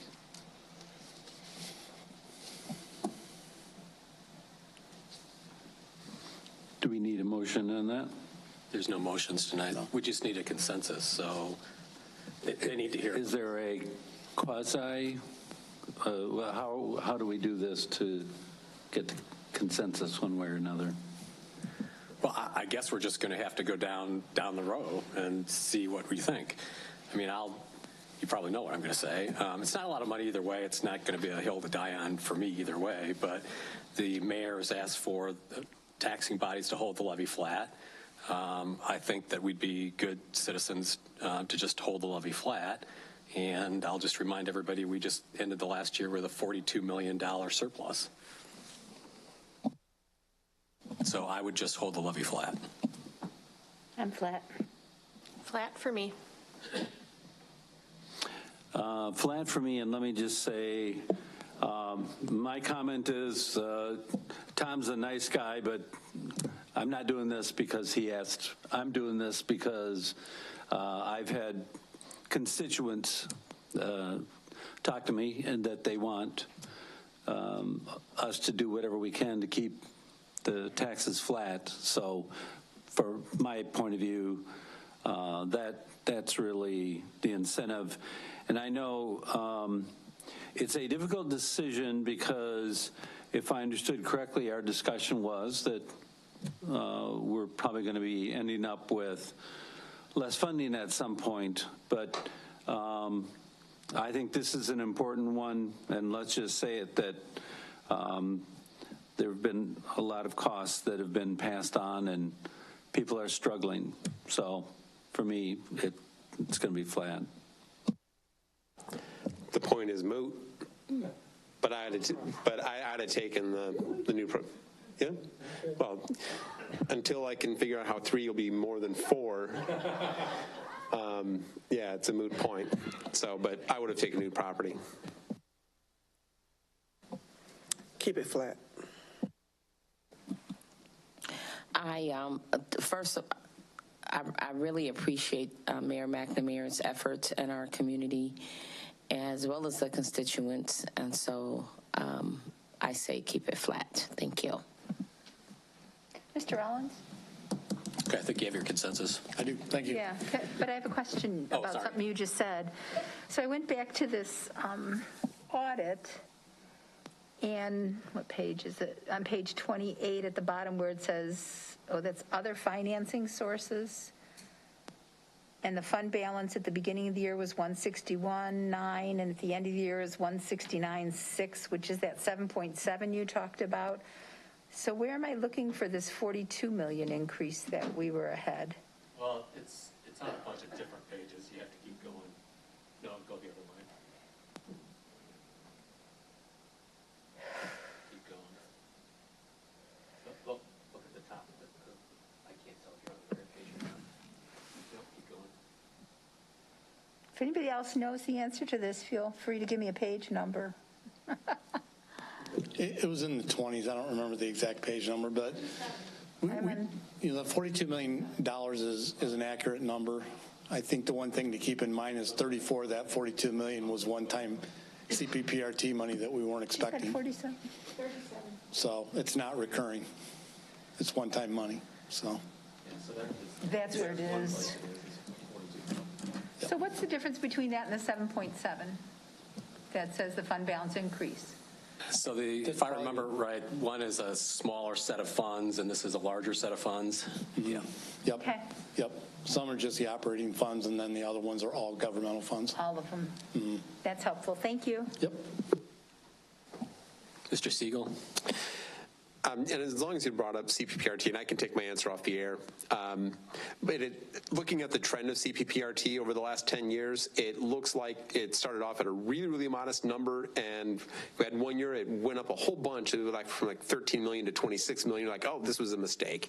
And then it went back down a little bit, but then it's just continually, steadily gone up.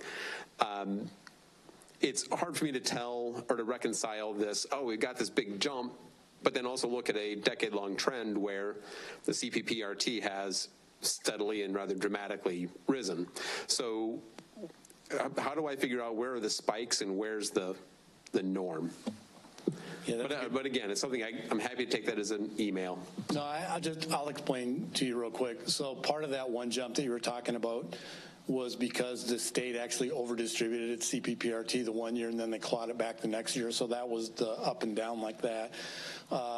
The one recently is really due to all that pandemic money that's flying around the economy right now. It just was a huge boost. We expect to end probably this year with more than we budgeted. We budgeted this year for around 42 million of CPPRT. We won't really know till springtime, how much above that we think we're going to be, but we think this is going to be another abnormal year.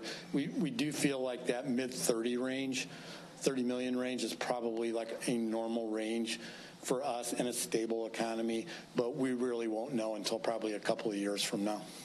Is any of this surplus caused by us delaying projects or shifting when we pay things? No, not at all. So awesome. This is all completely dependent on when corporations and partnerships pay in replacement tax to the state, and that's based on their earnings. And so, it comes in 8 times a year. We get it. It's really, really heavy in the springtime, like usually around April, May, when a lot of people are paying their income taxes. And then we usually get another big chunk in the fall, like the November time frame after that extended period for filing income taxes in October. Those are the big chunks. So right now we just really can't tell, and we won't really know until probably April and May of next year, whether we're going to have another really big number or not. Actually, I think I may have misasked that. So or I misheard the answer.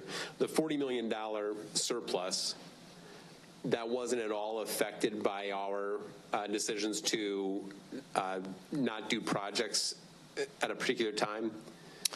I don't think, well, some of it might have been only if we were paying it from local money.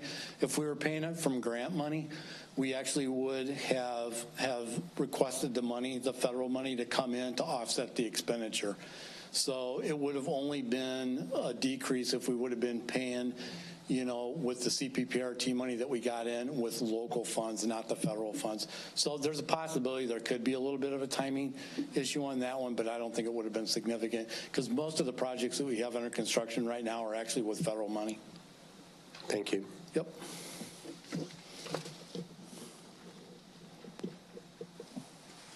Okay, is the horse dead now?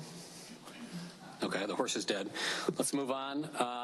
Next item, preview of consent items. The following items will be presented on the consent agenda for the November 15th, 2022 board meeting. A, Boys and Girls Club. This is an ARP ESSER project. Boys and Girls Club programming will serve RPS students from Auburn, Guilford, and Jefferson High School. This program will help keep students engaged in extended learning that support our district's universal goals. B, Life Decisions, also ARP ESSER. Life Decisions programming will target RPS students at East High School and Roosevelt High School. This program will help keep students engaged in extended time learning that support our district's universal goals. C, the Music Academy, ARP ESSER. The Music Academy programming will serve RPS middle school and high school students. This program will help keep students engaged in extended time learning that support our district's universal goals. D, Rob and Rocky Consulting, LLC, ARP ESSER. Rob and Rocky programming will target RPS students at our Auburn High School. This program will help keep students engaged in extended time learning that supports our district's universal goals. Are there any planning consent agenda items the board wishes to have pulled for additional discussion? Nope. Mrs. Pearson. Mr. Rollins, you indicated an item regarding life skills. Yeah, that is not on board docs, but Yeah, it is in my script. Okay, I was, because I didn't Life see it on decisions. board It's doc. called life decisions. Anybody here who can answer that question?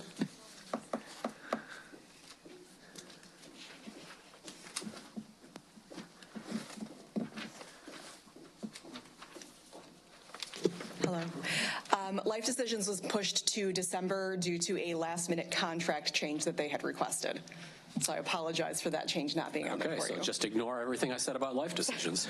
So we are excited for it to be there in December, and I will happily answer any of your questions about it. Okay, thank you. Yep. Any other questions? If not, that completes the report for the Planning and Development Committee. Thank you, Mr. Rollins. For Governance Committee, the first item under 10A was added to allow board members the opportunity to review and discuss the role and responsibilities of committee chairs and staff liaisons.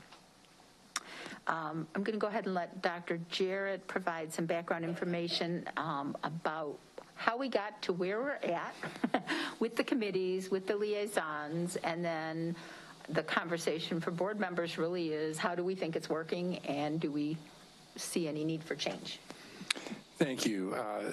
Board President McCulloch and I have been talking about this topic frequently and wanting to make sure that our board governance model really truly meets the needs of our board members and our cabinet. And I would just start with framing this that my why personally as the superintendent of the district behind this important work is that I think that the highest performing organizations have boards, CEOs, or in our case, superintendents and cabinets or leadership teams that really function as a team together, that there aren't divisions or gaps. And one of the things, the reasons we came together over 3 years ago and worked on this as a board, and we've had some significant board turnover since that point. So I think this is a wonderful time to revisit our why, and then we can talk a little bit about the what after we get back to the why. But I think there were really strong sentiments among the board, among the cabinet, and certainly from my perspective as the superintendent, that far too often under our previous committee structure, we were on a model where staff was presenting items to the board. Far too often, the board was not receiving enough advance notice to review those, and the board was often in the unenviable position of either going along with what the management team suggested without a lot of front end work together or buy-in. It was more of an after the fact, hey, here's what the management team is kind of selling. And that was a very passive model of governance, and it was not working well for our board.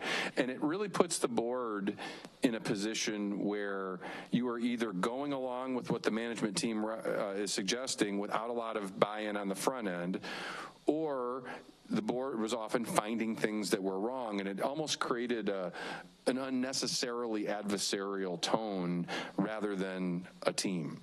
So what we've done is we've really reconstructed our board structure around two key roles, the board committee chair and the cabinet staff liaison. And the idea is instead of planning board meetings one at a time, we now work back the entire month before. So in this very month of November, we started really in earnest planning for this meeting early in the month of October, and frankly, sometimes earlier than that. But let's just focus on what happens in the month of October to get ready for November. In the month of October, we first have all of our committee chairs and our staff liaison receive agenda items from all of the team members and all of the different content areas in our three big categories. And you see they're all represented on our agenda tonight. We have our stakeholders group receive some items. Our performance monitoring typically receives the most items. and our planning committee received some items as well. And then that staff liaison, the cabinet member, and the board committee chair work together to spend sometimes up to 2-3 hours doing some collaborative planning together to vet that. In the case of stakeholders, it's often the really powerful work to develop the slide deck that you saw tonight to see all the different ways we interact with internal and external stakeholders, whereas with performance monitoring and with our planning committee, it's often vetting really important strategic functions that are looking backwards in the case of our performance monitoring, or monitoring our current work, or looking forward like we do with our planning. And so this really becomes a really comprehensive model that involves over a month in advance starting that process. Then Board President McCulloch gets heavily involved as the board president in our governance committee, and there is an effort to vet all of that important work from a holistic view, and the board president ensures that in a 1-hour time frame, we have a chance to walk through and vet some of those important issues to make sure we are all on the same page. So as the superintendent, the board president, the board coordinator, and our chief legal counsel, who also helps me co-lead our governance committee from the staff side, all of those committee chairs and staff members rotate in and out of that meeting for an hour, and that also happens in the month of October as we prepared for November. That happens typically the Thursday before we have this committee of the whole meeting, so the information can be, we still have some advance notice in case some changes need to be made within the 48-hour maximum time period, but the information is as fresh as it can be. You'll notice in some areas, like our performance monitoring committee, we have bid requests. Sometimes we just have to put a placeholder in there at this point. But what we now do is, in some cases over a month in advance, we now are able to collaboratively vet all of the topics that come before the Board of Education as a team, and everything goes through this committee meeting. And in the past, board members were often frustrated with things kind of dropping in at the last minute with no previous discussion. This new model now ensures that as a team, we have a chance to go through these in a little bit more informal setting. Ideally, we wanted to talk about maybe moving some furniture around. We haven't quite gotten there yet, but we at least have really moved to the point where I love seeing our individual board members are taking the lead in these presentations. Staff members are interjecting when they are the content expert or needed, but it is really at the direction of the board committee chairs. So what we've seen is through the rotation of board members through these committee chairs, the expansion of board direct leadership and increased partnership. And so that was a big part of our why, is I think we wanted to go from a very reactive model of board governance to what I think is a much more proactive. Now, we've come up with some downsides that have come along with that. The proactive part is a lot more work, and our board members work really, really hard, and you all have significant responsibilities outside of your work as a volunteer board member. And so I think where the journey needs to continue to go here is how can we maintain that spirit of working together proactively as a team, working way in advance, and still ensure that board members have time to do some of that work. So how do we balance the role of staff liaison and committee chair to ensure that it works really well for the board members? But it is my sincere hope as our superintendent that we don't lose the spirit of what I think we've started to do. This model is not perfect, and it needs to continue to be improved, but I'm really proud of the way we work together as a team and are way more in advance on the things that we share. There's a lot less surprises. There's a lot better vetting on the front end, and there's a much stronger presence from the board on the front end rather than on the back end. And I think all of those things are good for healthy board, cabinet, and superintendent relationships. And I think we do function much more like a team. So I think that is the why behind it. I think the what that Board President McCulloch asked me to bring forward tonight is really how can we improve these respective roles? We ask a lot of our board members that serve in these roles, and we wanted to get your feedback on how we could continue to improve this process moving forward. So with that, I'm going to turn it back to Board President McCulloch to guide us through a discussion. I think well, pretty much we've all, except for Tiana, have served as a committee chair. One of the questions that has come up is the duplicity of having the conversation with your staff liaison and then having to be at the agenda setting meeting where the intention was the board member would bring forth all the agenda items, but what's happened with some regularity is that the staff liaisons are presenting it at the agenda setting committee or the agenda setting meeting, and so therefore it does seem like, why do I need to be there as a board member? Can't the staff liaison just take care of it? But my understanding when we started this process was that the board chair, it just gave them an opportunity to kind of reflect back on everything that they had been given during their meeting with the liaison. So we've had some conversations among ourselves, and I think we need to do it as a board. Do we feel that that is what we'd like to continue to do? Would we like to see something else? Everybody does it different, but it would be nice to have some continuity in what we're going to do. And if we decide that we do want to continue with the current model and that it's overly time-consuming, you know, the way this is set up, we're supposed to change the committee chairs every year, give everybody an opportunity, but if it's too taxing on personal time, then we need to be aware of that and allow board members not to serve as chairs. So I open the floor so that we can come to some sort of consensus on what we might want to change or not change.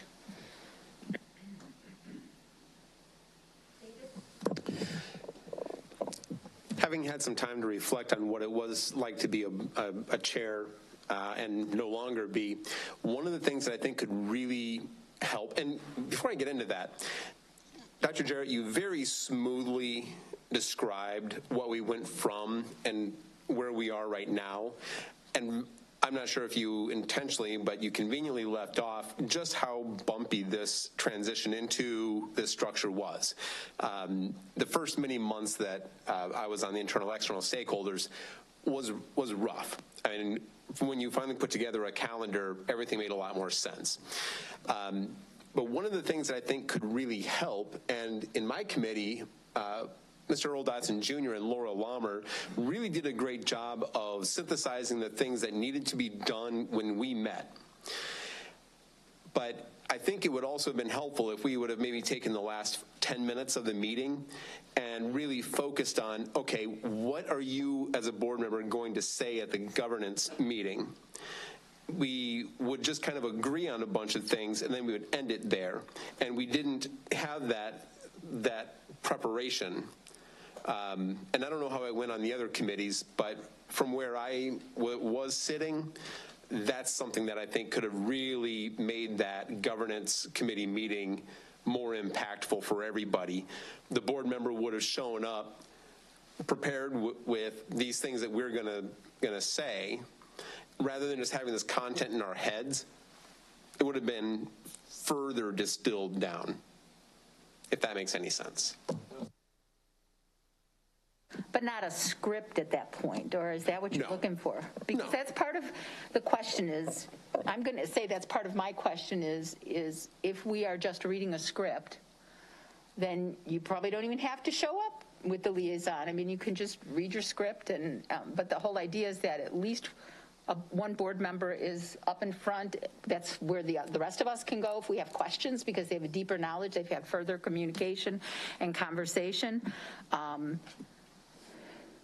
You know, it would be nice for everybody to understand everything well, you know, for their committee well enough that they could, you know, work off of bullet points or just conversationally cover each of the items. But that might not be where we're at. I mean, so who's next? Thank you, Dave. Ms. Pearson. Thank you. So I am new at internal external stakeholders, and I am committed to serving as a board member, and I am committed to putting in the time necessary for a board member. And I understand the team effort of committee chairs. In terms of meetings before meetings is where I kind of get off the bus. Because as a volunteer, I understand there's an enormous commitment that comes with it. I personally don't find it any more effective having a meeting after a meeting. And with the internal, external stakeholder, the conversation will come up more than once. And I remember one particular conversation, Lori Holtley mentioned about understanding what the chair committee person would verbally speak on or present. And that's where the script came in, because there was a topic of conversation in the internal external stakeholder committee member or chair and co-chair on what was the preference.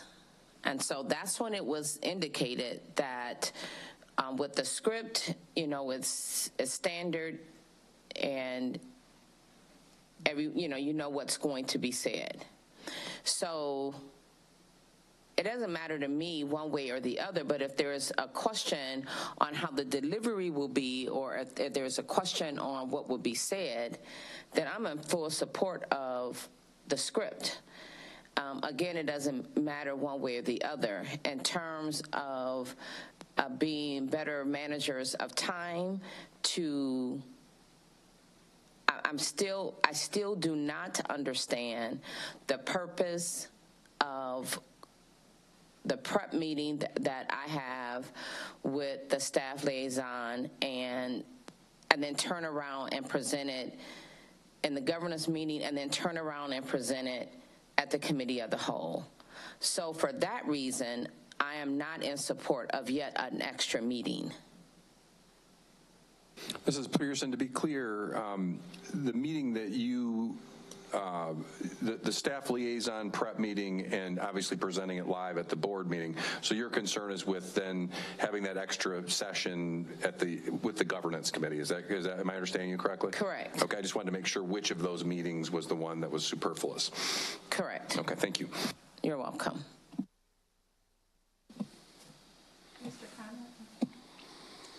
Yeah, 3 points. One, I think it was a little bumpy, as Mr. Siegel said, but I think this is worthwhile in terms of the outcome. That'd be first.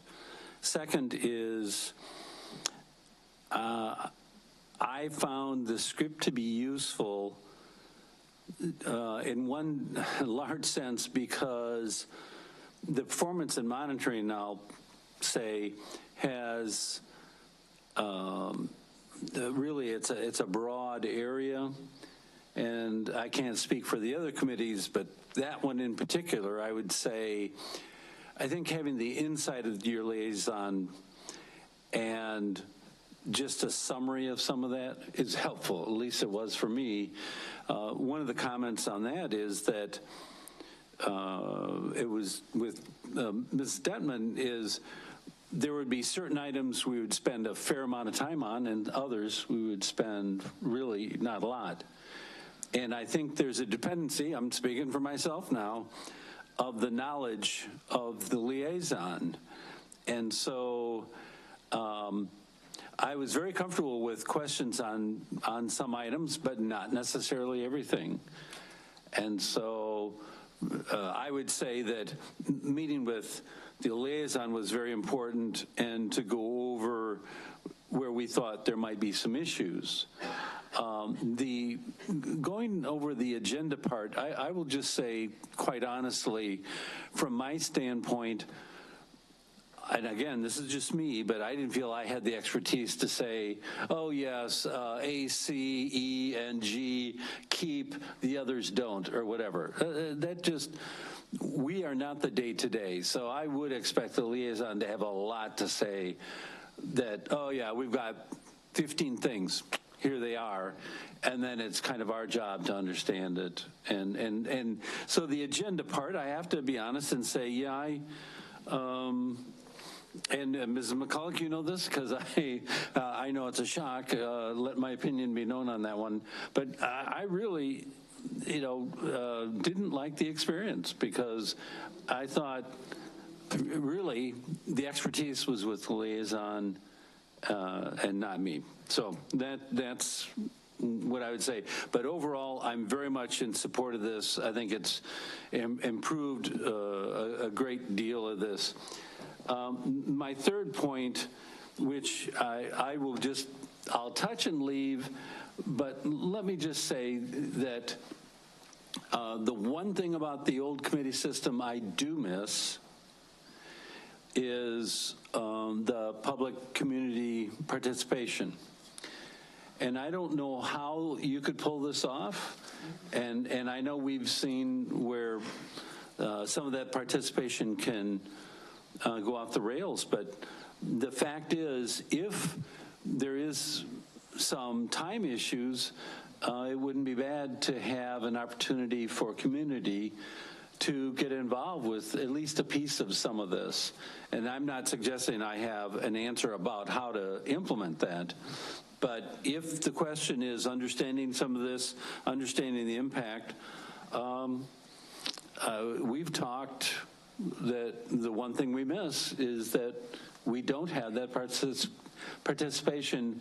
And let's be clear, just for some of you who have never experienced this, is the old committee structure, you had a permanent 5 people or whatever the number was, and those people committed to understanding that issue, whatever it was, operations, education, and I think, or finance.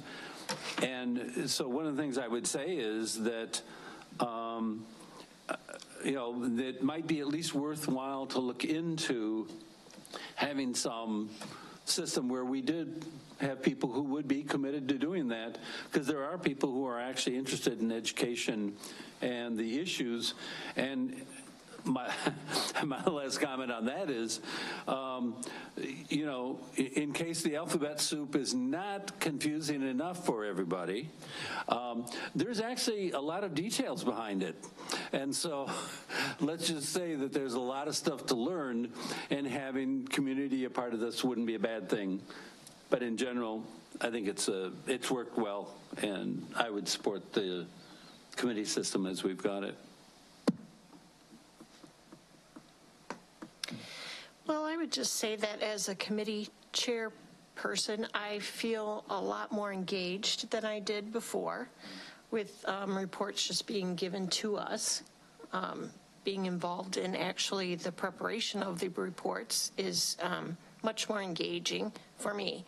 I also agree with the meeting after the meeting. That seems a little bit like we're duplicating our efforts to some extent.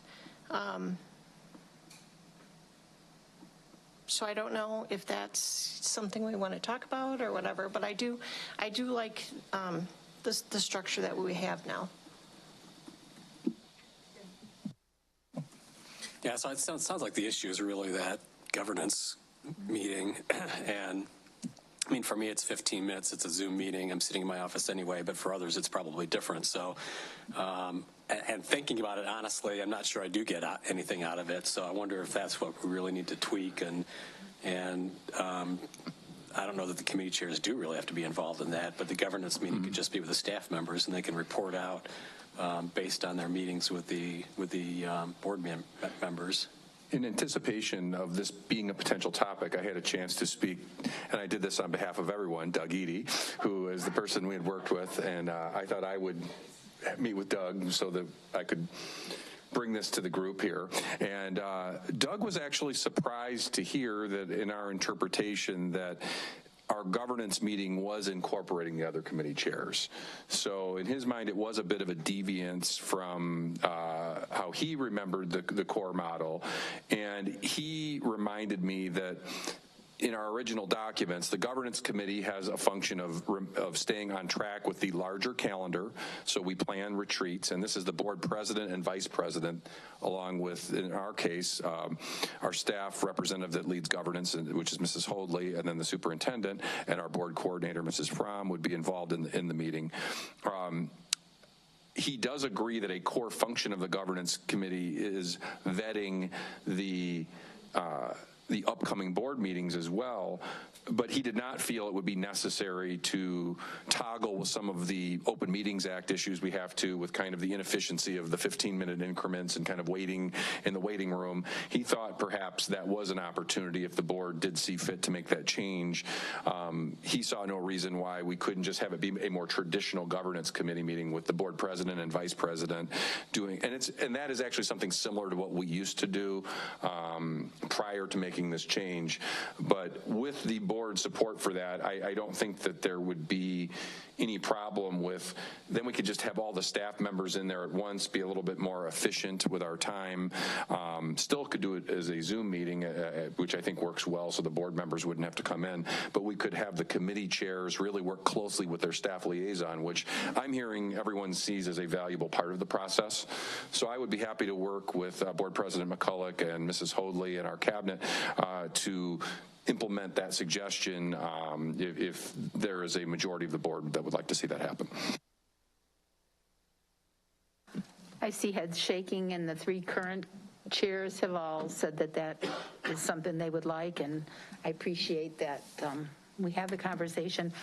I would love to know how, with this committee structure, any of the board members might see community participation, because realistically, we don't have a committee meeting. You have a meeting with a staff liaison as a committee chair, and that's it. And to include a community member on that, I'm not sure what value that would hold, because there isn't really, it isn't done as part of an open meeting. So I hear you on that, but I'd like to hear suggestions on how we could do that. I suggest we refer to the Internal External Stakeholders Committee to think about. Let me help you all with something. Well done, Mr. Rollins. Now that is good governance right there, Mr. Rollins. That's right, to referring it to the correct committee. Let me bring this to everyone's attention. There's a wise word that says, wisdom is the principal thing. Therefore, get wisdom. And with all you're getting, get an understanding. So let's get an understanding here this evening. I have now 2 assignments that was given either by Dr. Jarrett or now Mr. Rollins. And I'm up for the challenge. The question is, are we ready? Because my question before was how aggressive, when we were talking about the goals and the community involvement piece, how aggressive are we willing to be for community engagement? And it was put on the internal, external stakeholder chair. I'm fine with that. Now I need to brainstorm on how we're going to get community involvement. And I am going to put that on my high priority list and reach out to positive, productive community leaders, not necessarily legislators, but just individuals that could possibly be interested in playing a part that would be objective, positive, productive. So I'll take that on. I try to be present in the community and make myself available. So having conversations and in communications, perhaps we can figure that out. It's really about a time commitment. I would like to know when I served on the finance committee.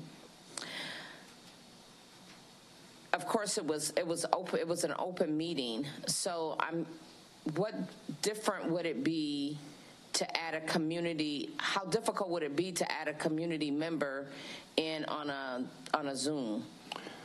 Well, and Mrs. Pearson, I want you to know that I'm happy to see that this is going under your very capable hands as the leader of our committee, but I want you to know that the staff has no intention of making you do this all on your own. I know. So you will have the full support of our communications team, of Dr. Reed and his team, as well as for me and any of our other cabinet members. We will be ready to help as the board brainstorms what community involvement looks like. You will have our full support. I trust that. All right.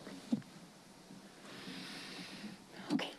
And I do thank you, Mrs. Pearson, for bringing forward and pushing the concerns about let's look at the committee and the structure. And as many times as I tried to explain it, I don't know that my heart was in it, but I was just trying to say, here's where we're at. And so we as a group needed to make a decision on where we're going.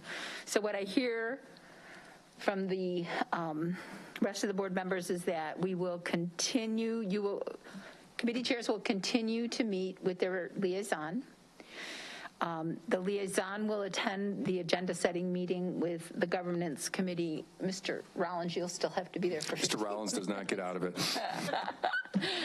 So for the governance part, and you can, obviously if that doesn't work, and that the liaison will still then be responsible for helping develop a script to help our board members with the presentation on the board floor.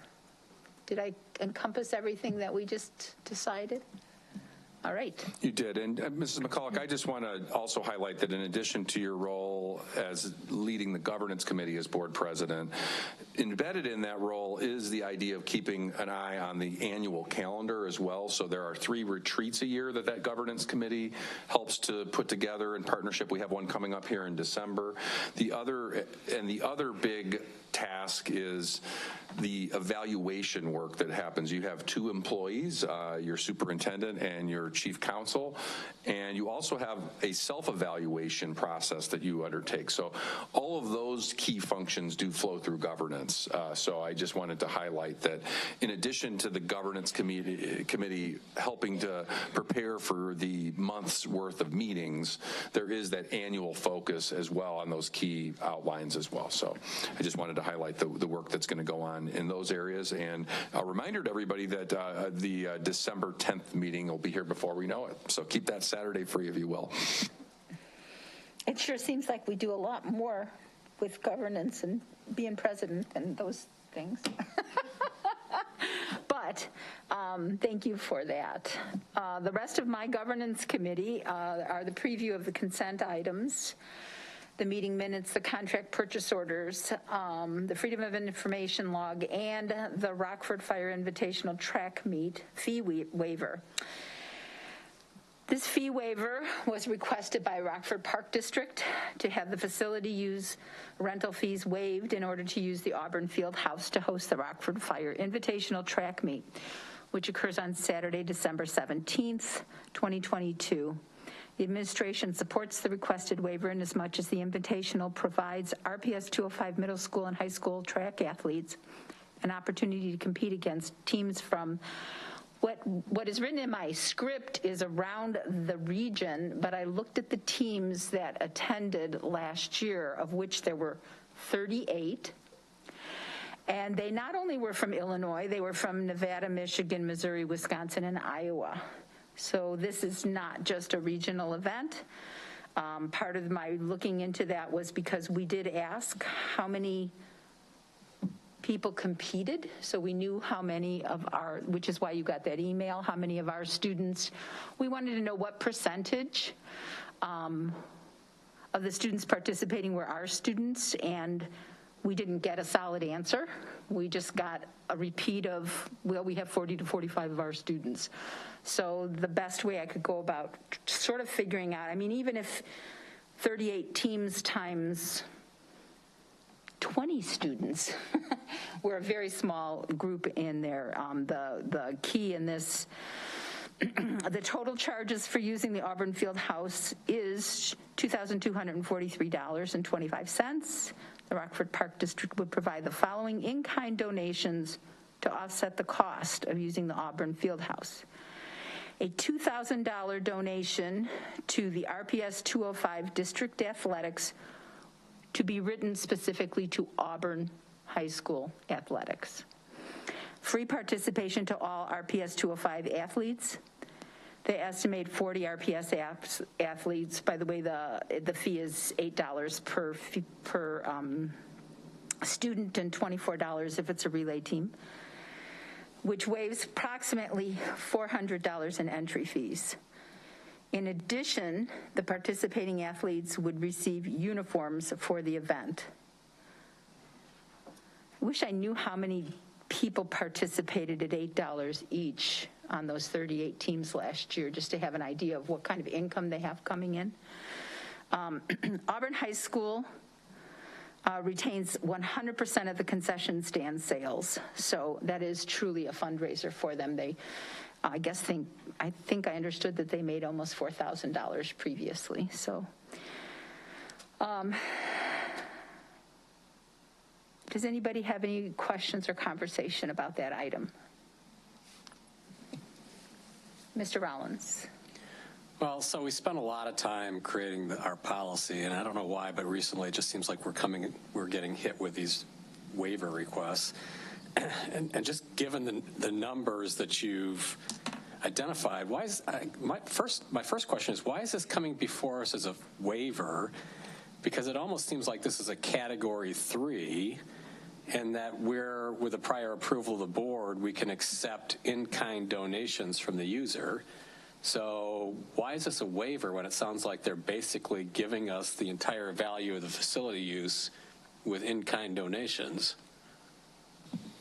I think we're just trying to be hyper transparent here, but I think that is certainly something we can review as well to see if the total amount does exceed. I think the concern of not knowing exactly how many athletes would participate, if that would fall slightly short.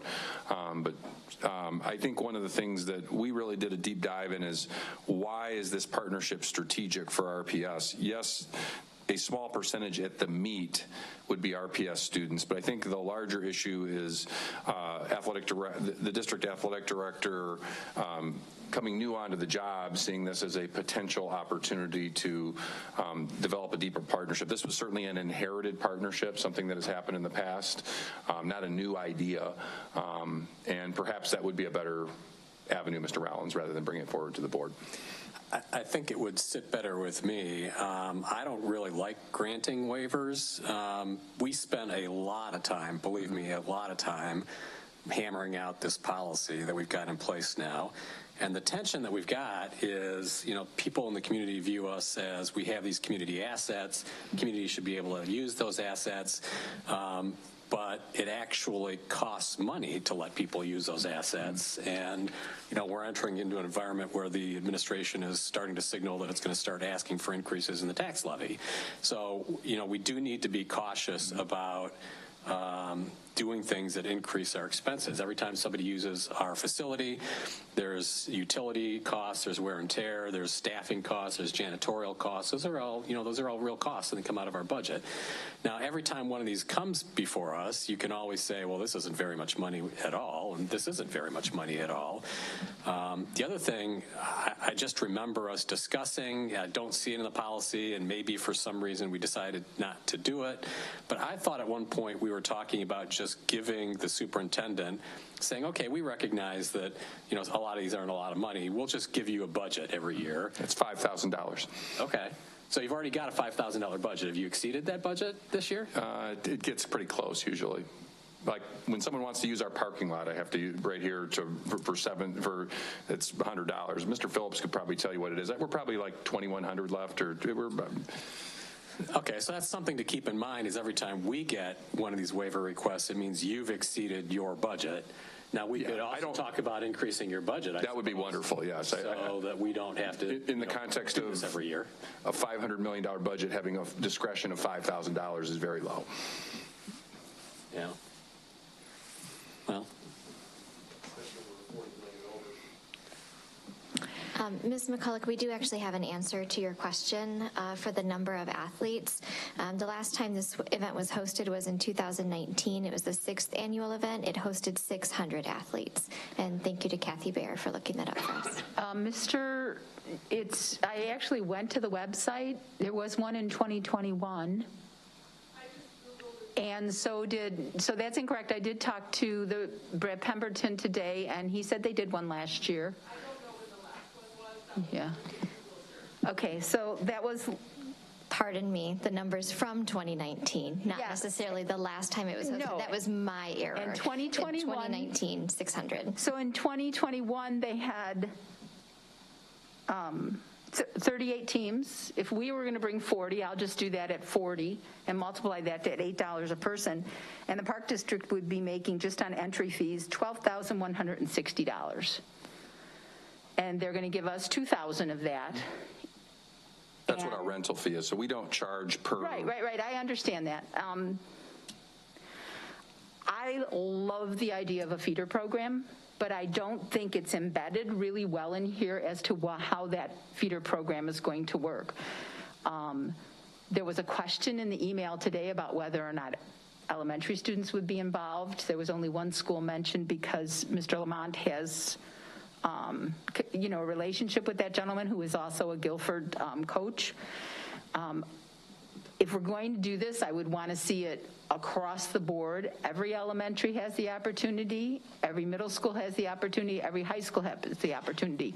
I'm told that to do that, we would have to have opportunities for the students to meet with a coach before the invitational so they understood what it was to run a hurdle, to jump, to do whatever. So there's going to be some additional costs to the districts for doing that, which if it works and it helps to feed the program, that's great. I was told that in 2019, when the policy changed, is when we started doing these. I think we did one for a soccer team, a professional soccer team, where we let them use our facilities, same sort of situation. They gave cash back to the school. Same for a volleyball tournament. They gave cash back to the school. So the cash doesn't come to the district, and the district is responsible for the facilities and for, maintaining the track and all that. But the school would say, hey, they're using our facility and our equipment, and we want to be able to replace it. So I don't know how we come to some sort of, equity on that. I again, really like to focus on the feeder component of this. And so if, we don't vote on this for 2 weeks. So if somebody could give us a plan as to how we're going to do that with our students, I think it would be really helpful for supporting this kind of waiver. My other thing is on number 6 on the community request form says it is not being held in a physical fitness facility. I think that shouldn't be checked because it is being held in a physical fitness facility. So I think what we'll do is we'll either explore, if we have to bring it in this format, what the feeder program will look like in greater detail, or we will just look at the cash amount of the rental fee being met by the contribution and adjust it to a district contribution. Or a third option would be, depending on how much money I have left in my $5,000 to waive it, to have the superintendent's wait. Although I really think because this is making money, that would not be my preferred option. So this will either be removed with an explanation for why it was removed, depending on Mr. Rollins' suggestion, or Mrs. McCulloch will come back with a more detailed explanation of how RPS students will benefit from this partnership. Well, and I think that we've worked with I saw the date, July 25th was when they first brought this forward. So for us to be last-minuting something that's been put together, if we could make it work, I would certainly love to see that. Other board members, not to squash that, but to make it so it's a good experience for our students. It's really important that we find a way to make it work. Canceling a track meet Absolutely not. On this short of notice would not be a good look for the district. So I will work to find one of those solutions that the board has laid out for me to. What was you being, and you said you wouldn't be, what were the first two that you mentioned? Mr. Rollins suggested the fact that since the essentially the cash contribution virtually matches, we could just have them rent the facility would be an option, or the other option would be to come back with a stronger explanation on how this fire partnership will be a strong feeder program. So it'll be one of those two solutions. I'm not really very interested in waiving the fee, A, because it's a huge percentage of the $5,000, if I even have that much left, and B, this is not the kind of thing I want to do that for. I do that typically for things where there's no money being exchanged, as opposed to something where there is potential revenue opportunities. So I think this is one where likely we'll probably go the route Mr. Rollins has suggested, but if not, we will certainly make sure we come back with a stronger explanation on feeder programs. Mrs. McCulloch. I think that I'd love to see the feeder program because the Auburn athletics really support this. They have all their kids out there helping set it up, all their track kids out there helping set things up. And so they do that because they know that they're getting this kickback into their, it's not kickback, they're getting money basically for all that they're putting into it.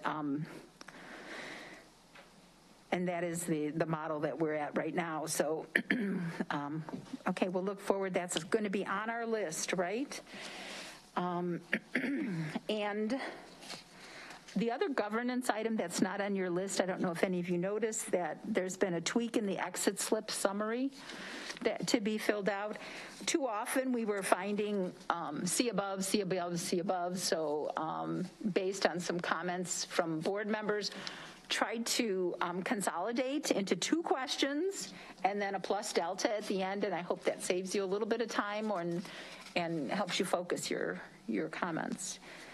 We're at the petitions and communication portion, but we have no speakers, so we can slide by there. Let's go through a list of things we have to do from this meeting.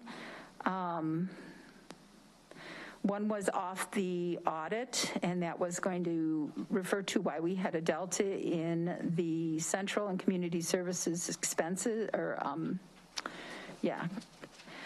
we had the mobility rate for the 6 years. I will tell you that Mr. Phillips has already sent you an email with the upgrades. The 6 schools are Auburn, Conklin, Fairview, Froburg, and Westview. Check that one off the list. The question about the RSP and annual enrollment analysis. And I think that was about mobility. Was there something else about that one? What else do we have about? The RSP, the discussion was on intra-district transfers. I'm actually sending that email right now with last year's enrollment analysis, which shows the school year 21-22 intra-district mobility. But I believe Mr. Siegel was asking, he'd like to see a table that includes the current year's data with possibly 5 years or so of past data.